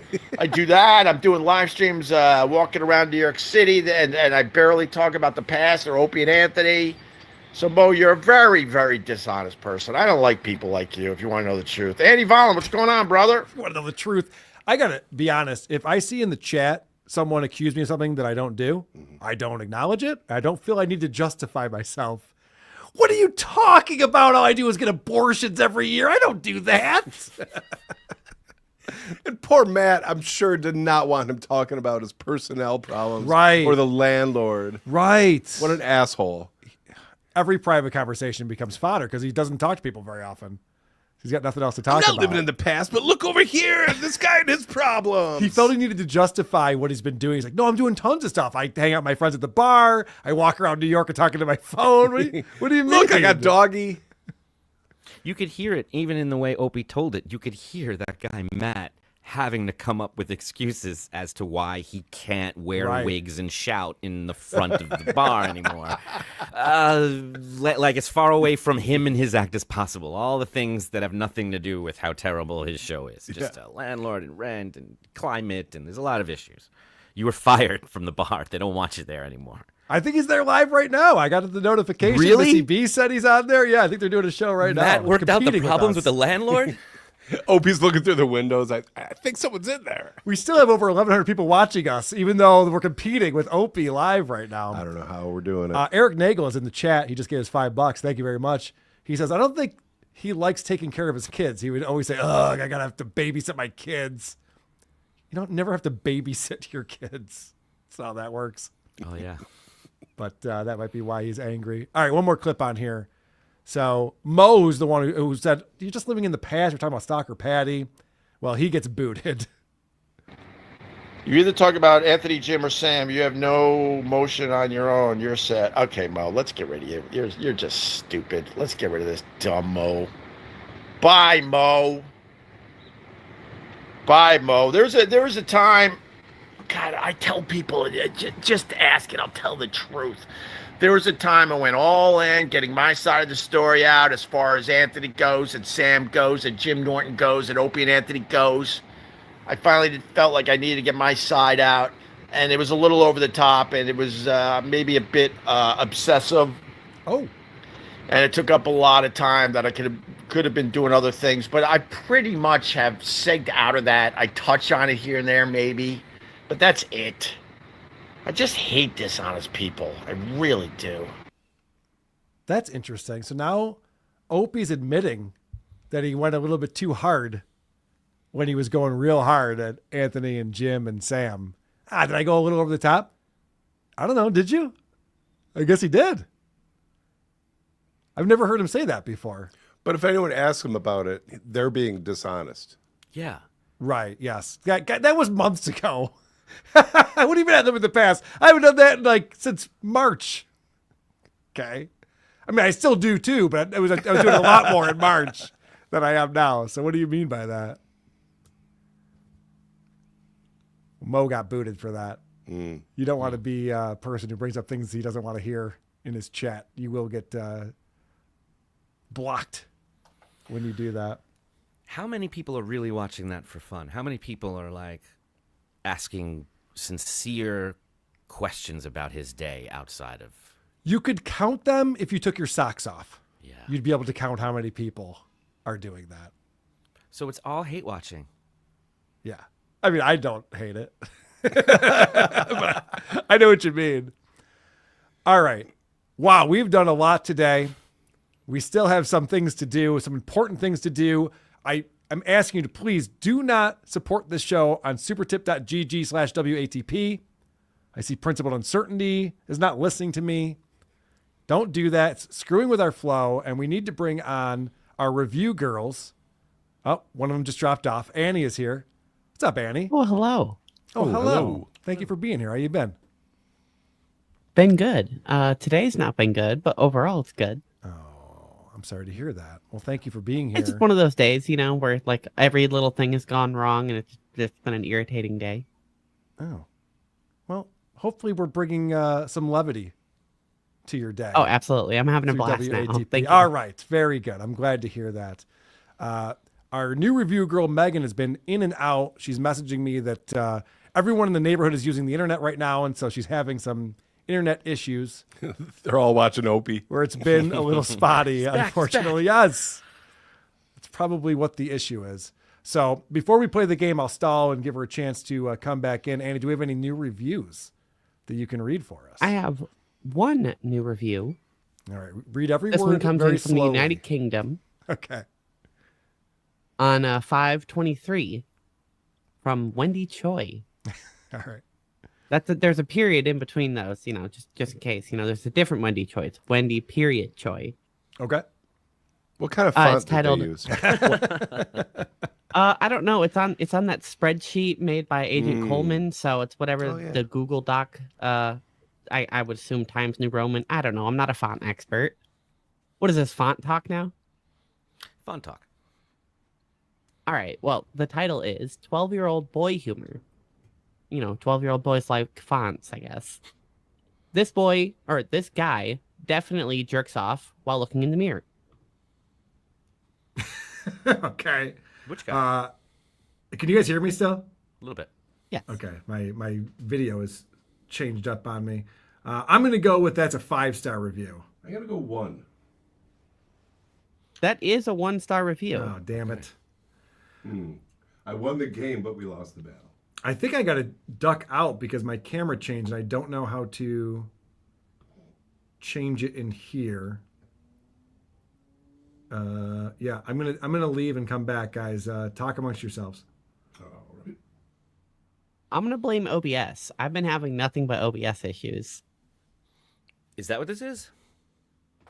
I don't know. I mean, that's what I'm gonna blame. I know that's what a lot of people use to get super tips up on the screen is through OBS. So, me personally, I'm just struggling, and producer Chris is muted, so we can't hear him. You, Chris.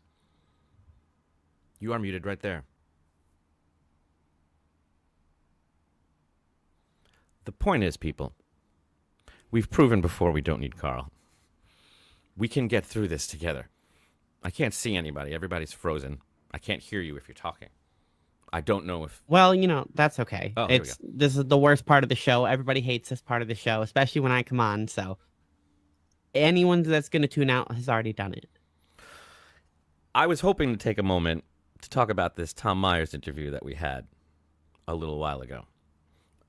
Do you think I can do that right now? Is this a bad time for that, Annie? What do you think? I mean, there's nothing else to do. I feel like people who saw the beginning of it felt we were too easy with him and it was too mundane, and people that saw the second half of the interview thought it was too aggressive. And I think they both were right. But let's pretend we weren't talking about anything at all as Carl comes back. I think Megan screwed up my internet somehow. Oh, hey, Megan. Hello. How you doing? What do you have for us today? I don't know. I was just told to come on, so hello. Yeah, we have a game. Okay. Hi, Megan. God damn it. Hi, Annie. Now I'm echoing. Now you're muted. Now you're back. We can hear you echoing. It just sounds like the Brendan Schaub show, which is fine. You've got everybody's frozen. Marginally better content, though. Marginally. All right. Am I still echoing? No, but it sounds like you're using a laptop mic. Oh, that's possible. Let's try that. Oh, it doesn't let me do it. Fuck it. Can you hear Chris? Chris, talk. Hey. Barely, but yes. Definitely not. I'm definitely going using my laptop mic. Adam's gone now. Bring up Luke back. It's all falling apart, Carl. No, I know what's happening. It's just not letting me edit my mic settings the way I would like to. The curse of Stuttering John is already upon you. Fuck. All right, we're playing this game. We're pushing through. That's the wrong link. That's the latest. That's the last one I grabbed because I needed it.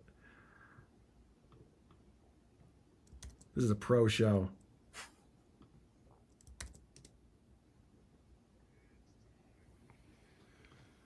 Uh-oh, we can't hear it.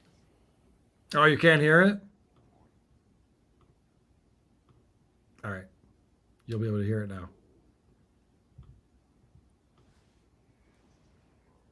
Nope. Nope. I can't hear Cardiff's sweet, sultry voice.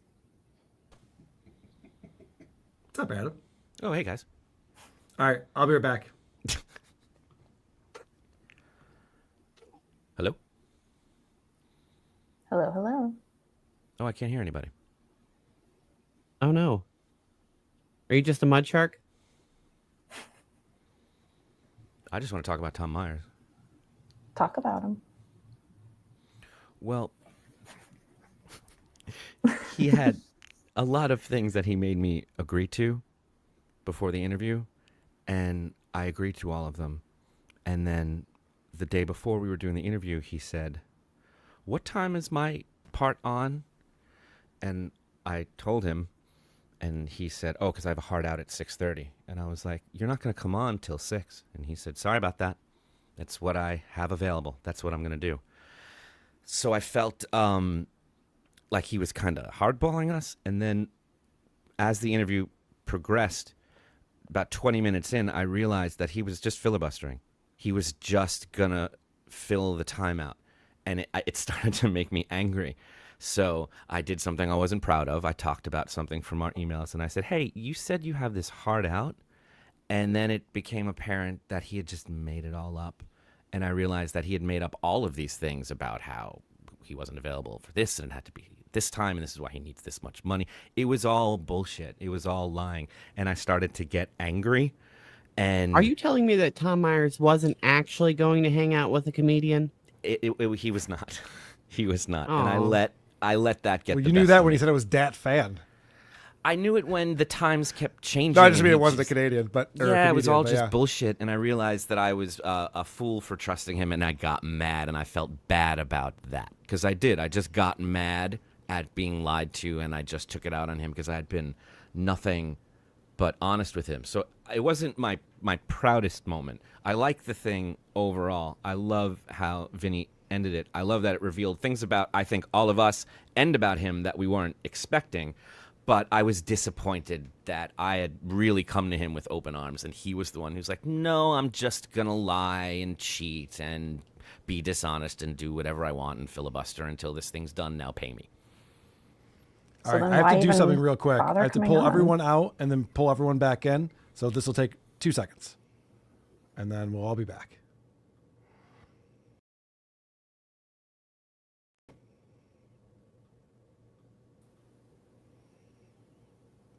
Now, Carl, correct me if I'm wrong, but How did I lose didn't that? Tom Myers invite you to cover his show initially?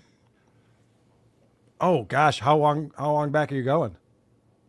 At the very beginning, didn't he reach out to you and be like, "Hey, you should cover my show"? Isn't that how you cover Tom think Myers, so. or am I confusing that with somebody else? No, I think Annie's right. Is that true? Yeah. Oh, that really backfired on him then. If that's the case. That's how long that's back funny it that goes. it just come full circle. Although he did make some money though, so there's that. All right, my StreamYard just completely malfunctioned on me. I apologize. Adam, thank you for giving us that backgrounder. Oh, on yeah, the, there's some more to it we can get into on another time. I just felt obligated to clear the air on that while there was nothing else happening. Let's get back to this game. Let's do it. It's a little 2 minutes with Tom. Speaking of Tom Cardiff. Myers. It's time for everyone's favorite new game show. What do you say, ladies and gentlemen? And Adam Busch. Are you ready to find the bomb? Playing 2 minutes with Tom. Put your hands together for Mr. Tom Myers coming to the stage. Keep it going for Wayne, everybody. Show him some love. It is good to be back here because I am from Maryland. I travel all over the country. When I'm out of the country, people often ask me to describe Maryland. I simply tell them it's a tough state. All right, it's a tough state. Our official state flower is the black-eyed Susan. You know you're from a really tough state when your state flower sounds like a domestic violence victim. But those of you familiar with the area, I am from Falston. I'm a Hartford County resident. Yep, that's my roommate right up there. You know, came in a little too quickly on that one, pal. Not vacuuming tomorrow, okay? Oh, sorry, you broke your end of the bargain. I get to back out. But Falston's pretty neat because you got a wide group of people there. You have really snobby rich people living right next door to rednecks. So pretty much, if you want to figure out how to get to Falston, What did Tom say next? Here are your choices. Number 1, listen for the guy playing Mozart on the banjo. B, look for the sushi place that lets you bring your own fish. Next, find the Dollar General with the juice bar. 4, look for the Mercedes-Benz with the gun rack. And lastly, when you smell grilled possum and gray poupon, you know you've arrived.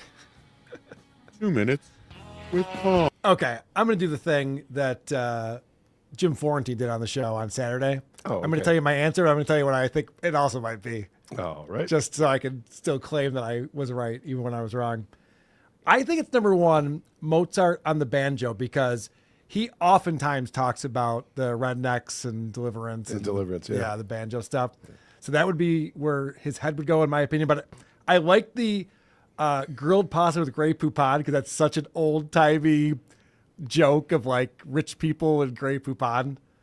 I mean, I don't even know. Megan, Annie, do you understand that reference? Yes. Yes, it's a fancy mustard. Okay, it's not that old. Fair enough. All right, so we got you locked in. I'm at going one. locked in at All number one. What say you, Adam Busch? I'm going to go with 4 because I know how to pronounce Grey Poupon.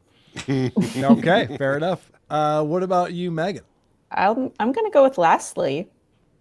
So you are going with that one. Yes. And Annie? B. Sushi. Bring your own fish. And producer Chris? I also went 4. Okay.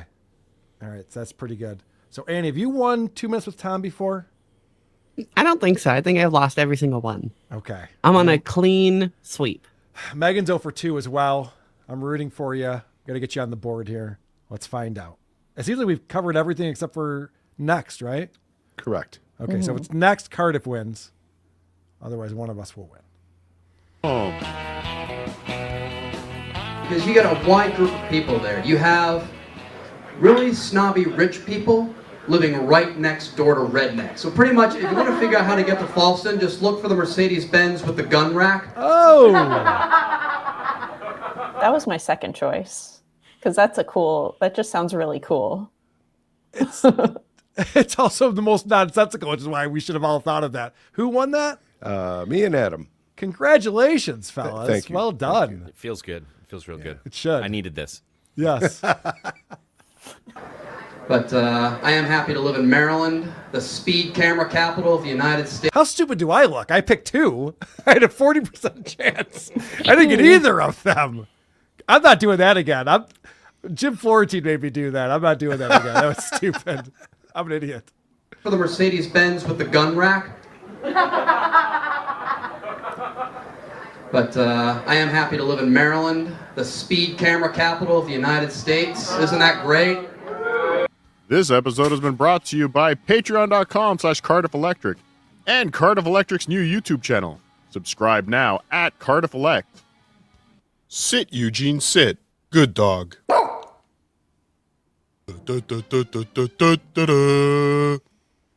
Yeah, Cardiff's new show. You know, every time I hear Tom Autopsy. Myers, I just think of that drop. You know, it's not funny, but I get it. Right. It's not funny, but I get it. You see the way his hand wouldn't stop moving and shaking like constantly. If it's not this hand, then he switches the mic into the other hand, and the other hand is just all over the place. There's so much I think energy. that's nerves.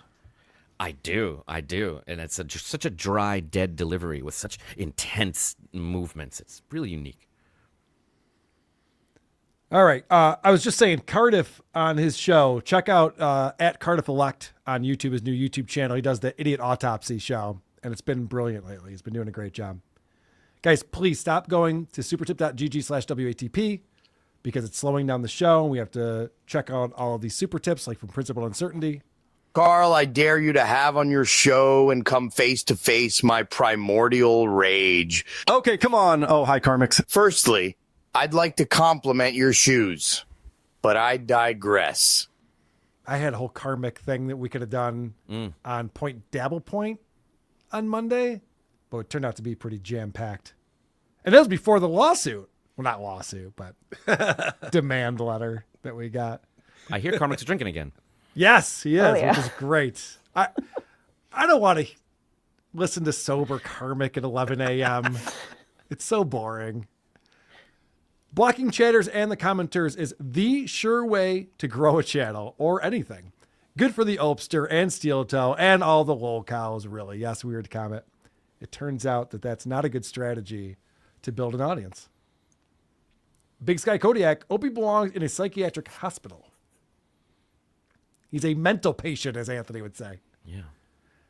Matthew Davies, this is very unprofessional. I might have to go to Gebhardt's to see how it's done. I know. It was very disappointing. I was trying to have a smooth landing on this long episode that we've done.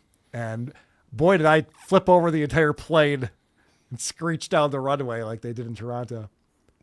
Matthew Davies, I'm back. It was unwatchable. Literally for me, I was unwatchable. I had to stop watching to figure out the issues. Let's hit some voicemails. and get out of here. Unless, Megan, do you have a random review that you can try to stump us with? I can pull one up. All right. Give me a sec. Let's do that. So again, guys, leave us reviews wherever you review podcasts. I think Apple Podcasts is the main way, but I'm sure there's other ones out there. No one goes to Apple for podcasts anymore. It used to be iTunes was the place, and now no one gives a shit. Yeah. All right, I got a I find it short and actually sweet one for you. Okay. It's called Weirdos. You weirdos keep pulling me in deeper. Most people I tell about your show don't talk to me anymore. Yeah. It happens. Uh, That's 5. It sounds like a 5 to Yep. me. It's a 5.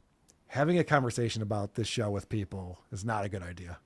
Yeah. Where do you begin? It's not a good strategy. You begin with cheat shit. Every time my coworkers ask me, I have to talk about it in the vaguest terms. I just told them I was going to Boston. They're like, "Oh, where are you going for?" I was like, "Oh, another one of the comedy shows." It's like, "So, like, who's performing at these?" I was like, "Well, it's like a group of podcasters, like in radio people." And they're like, "Oh, okay." And I'm just like, please don't ask more. Annie, the answer is TV's Adam Busch. It's always just, TV's Adam Busch will be there. And then because I tell everyone it's a Dr. Steve show and just leave it at that. I just Smart. describe Dr. Steve and then Okay. move on. What does Dr. Steve say? It with Adam Busch. Perfect. I like it. All right, let's hit some voicemails and then we'll get out of here. Hey, Carl. Last week's caller was right. I don't love the Bills, really, but I do love you and I do love the show. And I really loved last week's bonus episode with Dick Masterson as well. Some very lovely thoughts there for us to enjoy their content. And it came up about shitting with a bonus. I've got to give you my take regarding that. It's something I've done. In fact, I'd say I probably always do it because what you probably don't know from the sound of it is that all you have to do is you simply push down firmly on the boner and the shit will glide right out, one smooth, easy motion. And then when you're ready, just pull back up, crimps it off, and go about your day. Absolutely fantastic, which leaves me with plenty of time to vote for you, Carl, at thecreepoff.com. Yeah, please go to thecreepoff.com and vote for me. I brought it this week. What is he talking about? I don't know. Didn't make any sense. I thought it was just me. I couldn't follow any of that. Okay. Sounds like something Butthole Weeb would talk about. Right. I missed that guy. Ed, have you ever shit with a boner before? You weren't part of our conversation about that. No, I'm going to stay out of that one. I'm Okay. good over here. So he didn't say no, he hasn't shit with a boner. He said, no, I want to stay out of that one, is what he said. Because we were talking about a girl who had a poop fetish on the podcast we were reviewing, and Blumpkins never came up. You'd think if you had a poop fetish, that would be a thing that would come up. And what is a Blumpkin specifically? That's giving a blowjob to a guy who's pooping. Oh. Yeah, I don't know what the appeal is for that scat fetish, so I couldn't tell you what would fly or not. I don't know. Also, I always assumed that would be occurring on a toilet, but when the guys were talking about it after the poop fetish girl left, they were wondering where Blumpkins take place. A litter box, dummy. Hopefully not the bedroom. That's awful. Like the foot fetish, I wouldn't know what they would like with the feet. I don't know what would be appealing or not. I don't know if that, or if it has nothing to do with even sex stuff they want. I don't know. I just see them mushed on food a lot, so I assume that's something. And you look like a guy who sucked a couple toes in your day. Don't even start with No, me on not that. my thing. Not my thing. My shit is much weirder. I wish. Yeah, there's actual categories for that. That'd be great. That'd be great. Hey, Carl, I've been listening for a real long time, ever since you were on the Dick Show the very first time. It's really weird when these guys like Rob Saul and all those band of retards start talking about your new co-host like Adam Busch as if he's like with you 100%. It's just you and Adam Busch against the world. And, boy, he's been on the show for like 2 months, 3 months, and then like before that, every couple weeks, like occasional visits. Like it's just Adam Busch. He's gonna go away like Andy and Lucy did. They co-host for a little while, and eventually they say, they're not interesting. Let's get rid of them. And Adam Busch is the same way. What are they talking about? Is that true, Adam? You're just going to go away like Andy and Lucy did? Well, I feel stupid for having brought all my stuff to your basement now. I feel like a fucking idiot. No, it's fine. You can move in. Well, We'll have you for a couple more weeks. I have my own generator. I can just sleep in the back. All right. Actually, that works out pretty well. Because I need some time to get a real estate guy and have him show me some rentals. Now that I can't stay with you, Rob, Carl, I guess I'll have to sent figure this you, out on my own. Mark Norman, I'm a boner guy via email a while back. Anyways, getting caught up, and Opie's wrong. The greatest love song is AC/DC, A Whole Lot of Rosie. You have to love fat chicks if you're fat. Bye. Yeah, we were talking about, or Opie was talking about the greatest love song. That guy actually called back in and goes, I don't actually like fat chicks. He was very concerned that he put it out there in the world. He's into fat chicks, and he wanted to correct the record. So I thought I would do that for you. Megan, obviously I had some issues tonight with technical issues. I don't normally have. You were saying that your internet was dropping out because a lot of people are using the internet near you? I don't know. I just assume that at certain points of the day when the internet seems a little spotty, it's because everyone's home. Which third world country do you live in? San Diego. Okay. Adam goes out. That checks out. My condolences. Which one of you jackasses said I was dead? Guess what? I can't die. Lisa Boswell can't die. I live on in the hearts and minds of children the world over, jackass.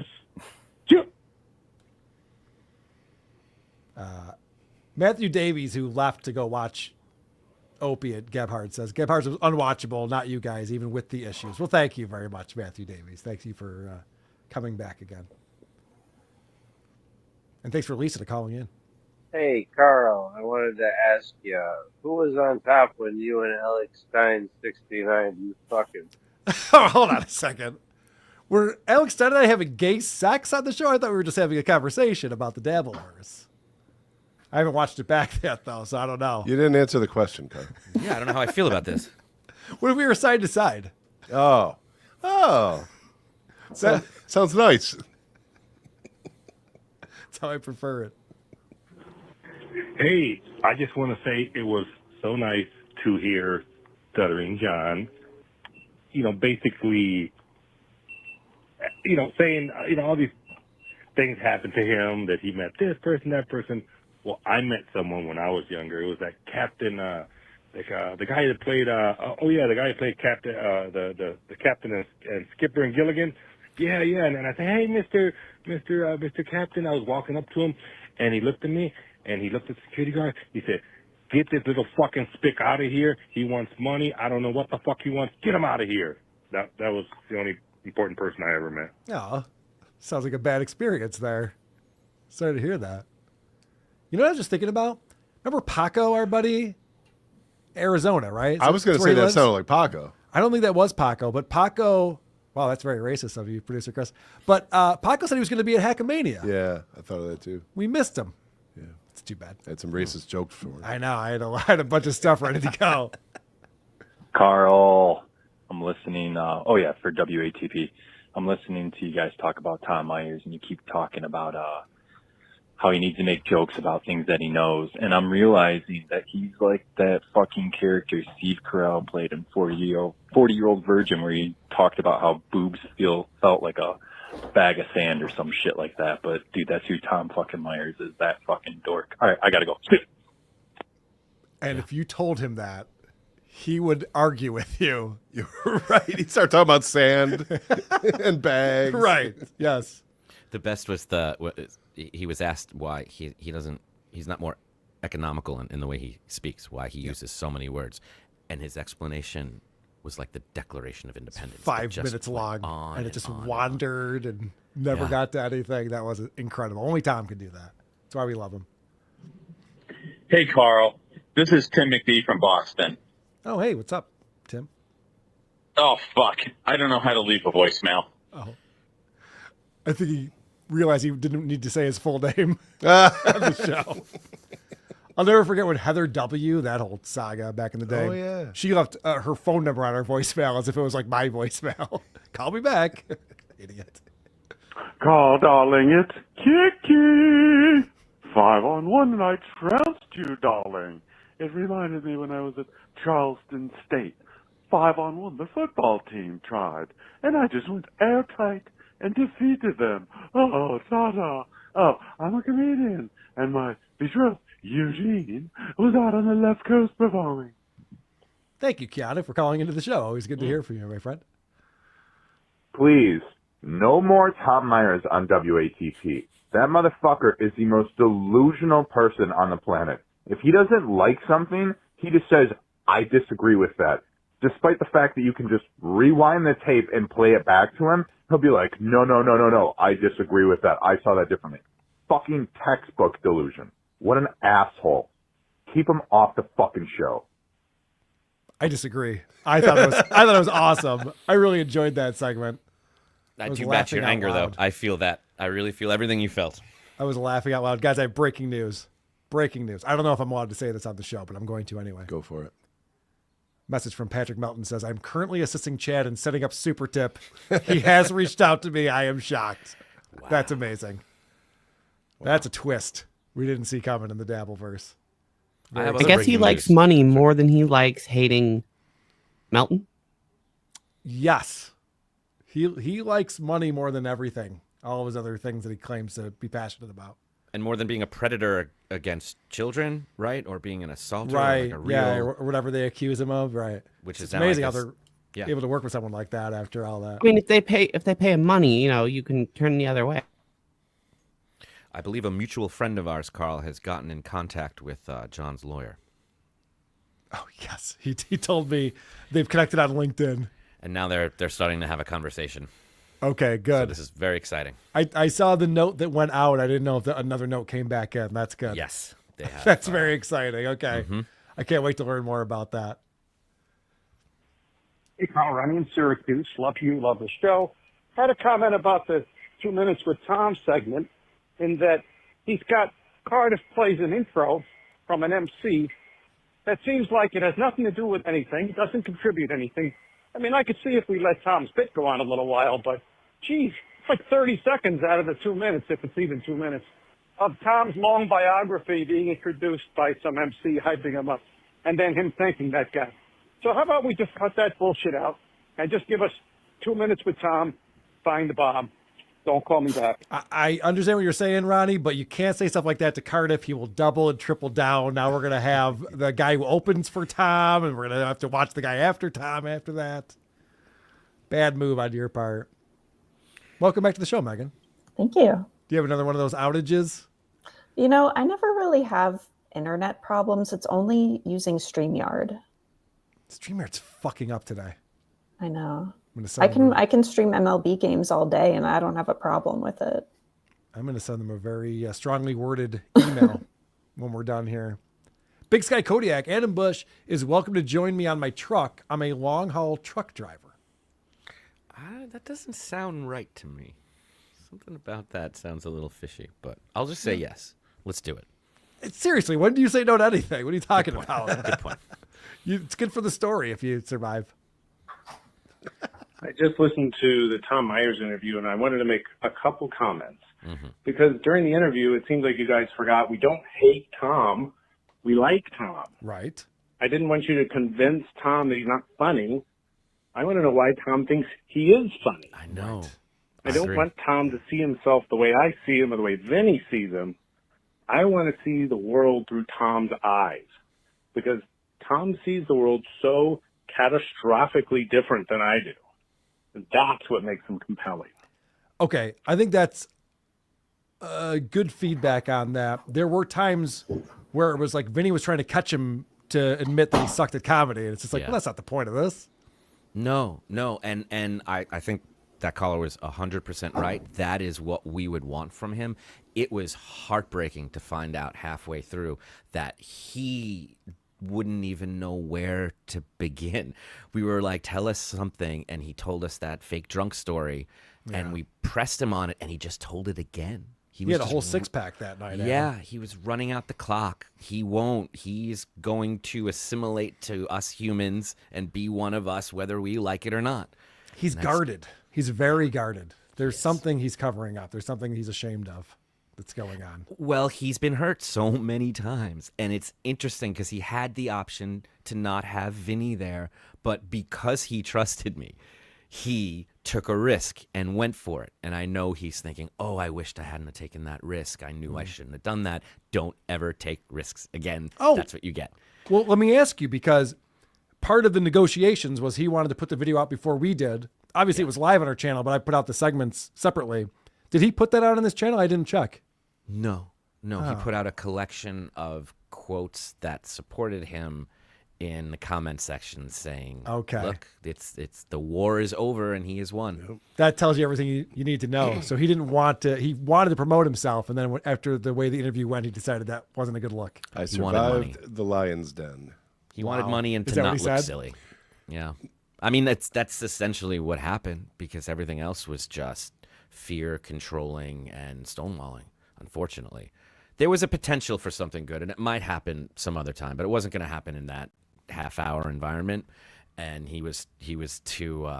As soon as he started talking, it was clear he was lying about where he had to go and what was happening, and that all of this had kind of been a setup. I just got mad, and I wished I hadn't. But it felt Let your good. emotions get the better of you. Fair enough. To be honest, it did.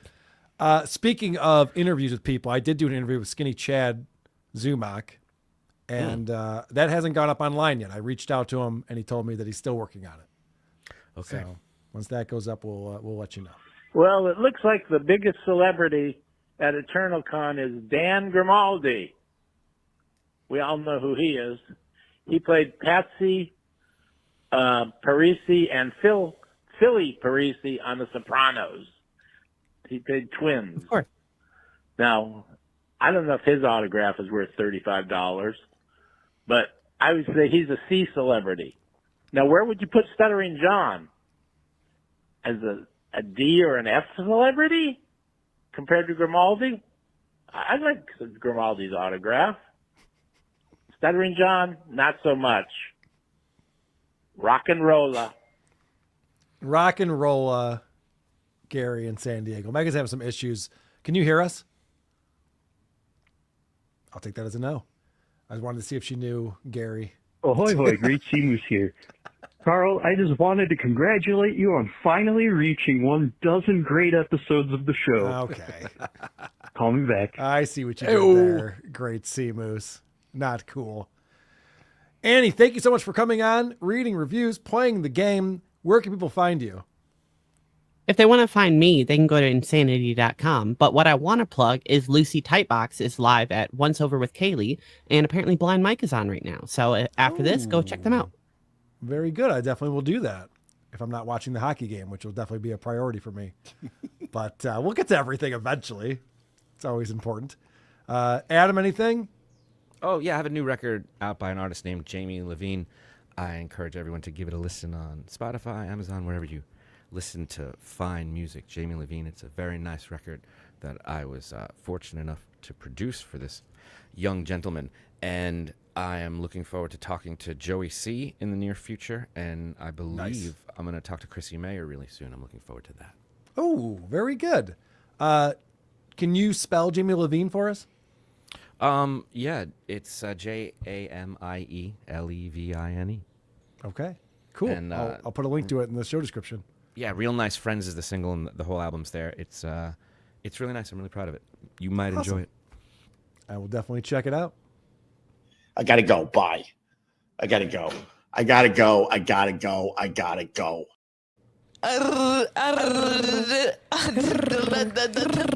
Okay, bye. We lost Megan again, but I'm sure she wanted to promote all sorts of things that she has going on. Don't forget to watch the Padres game with her. I gotta go. Bye. I gotta go. Goodbye. Goodbye. Jesus, I gotta go. This is getting stupid. Bye, guys. Go fuck yourselves. Have a good week.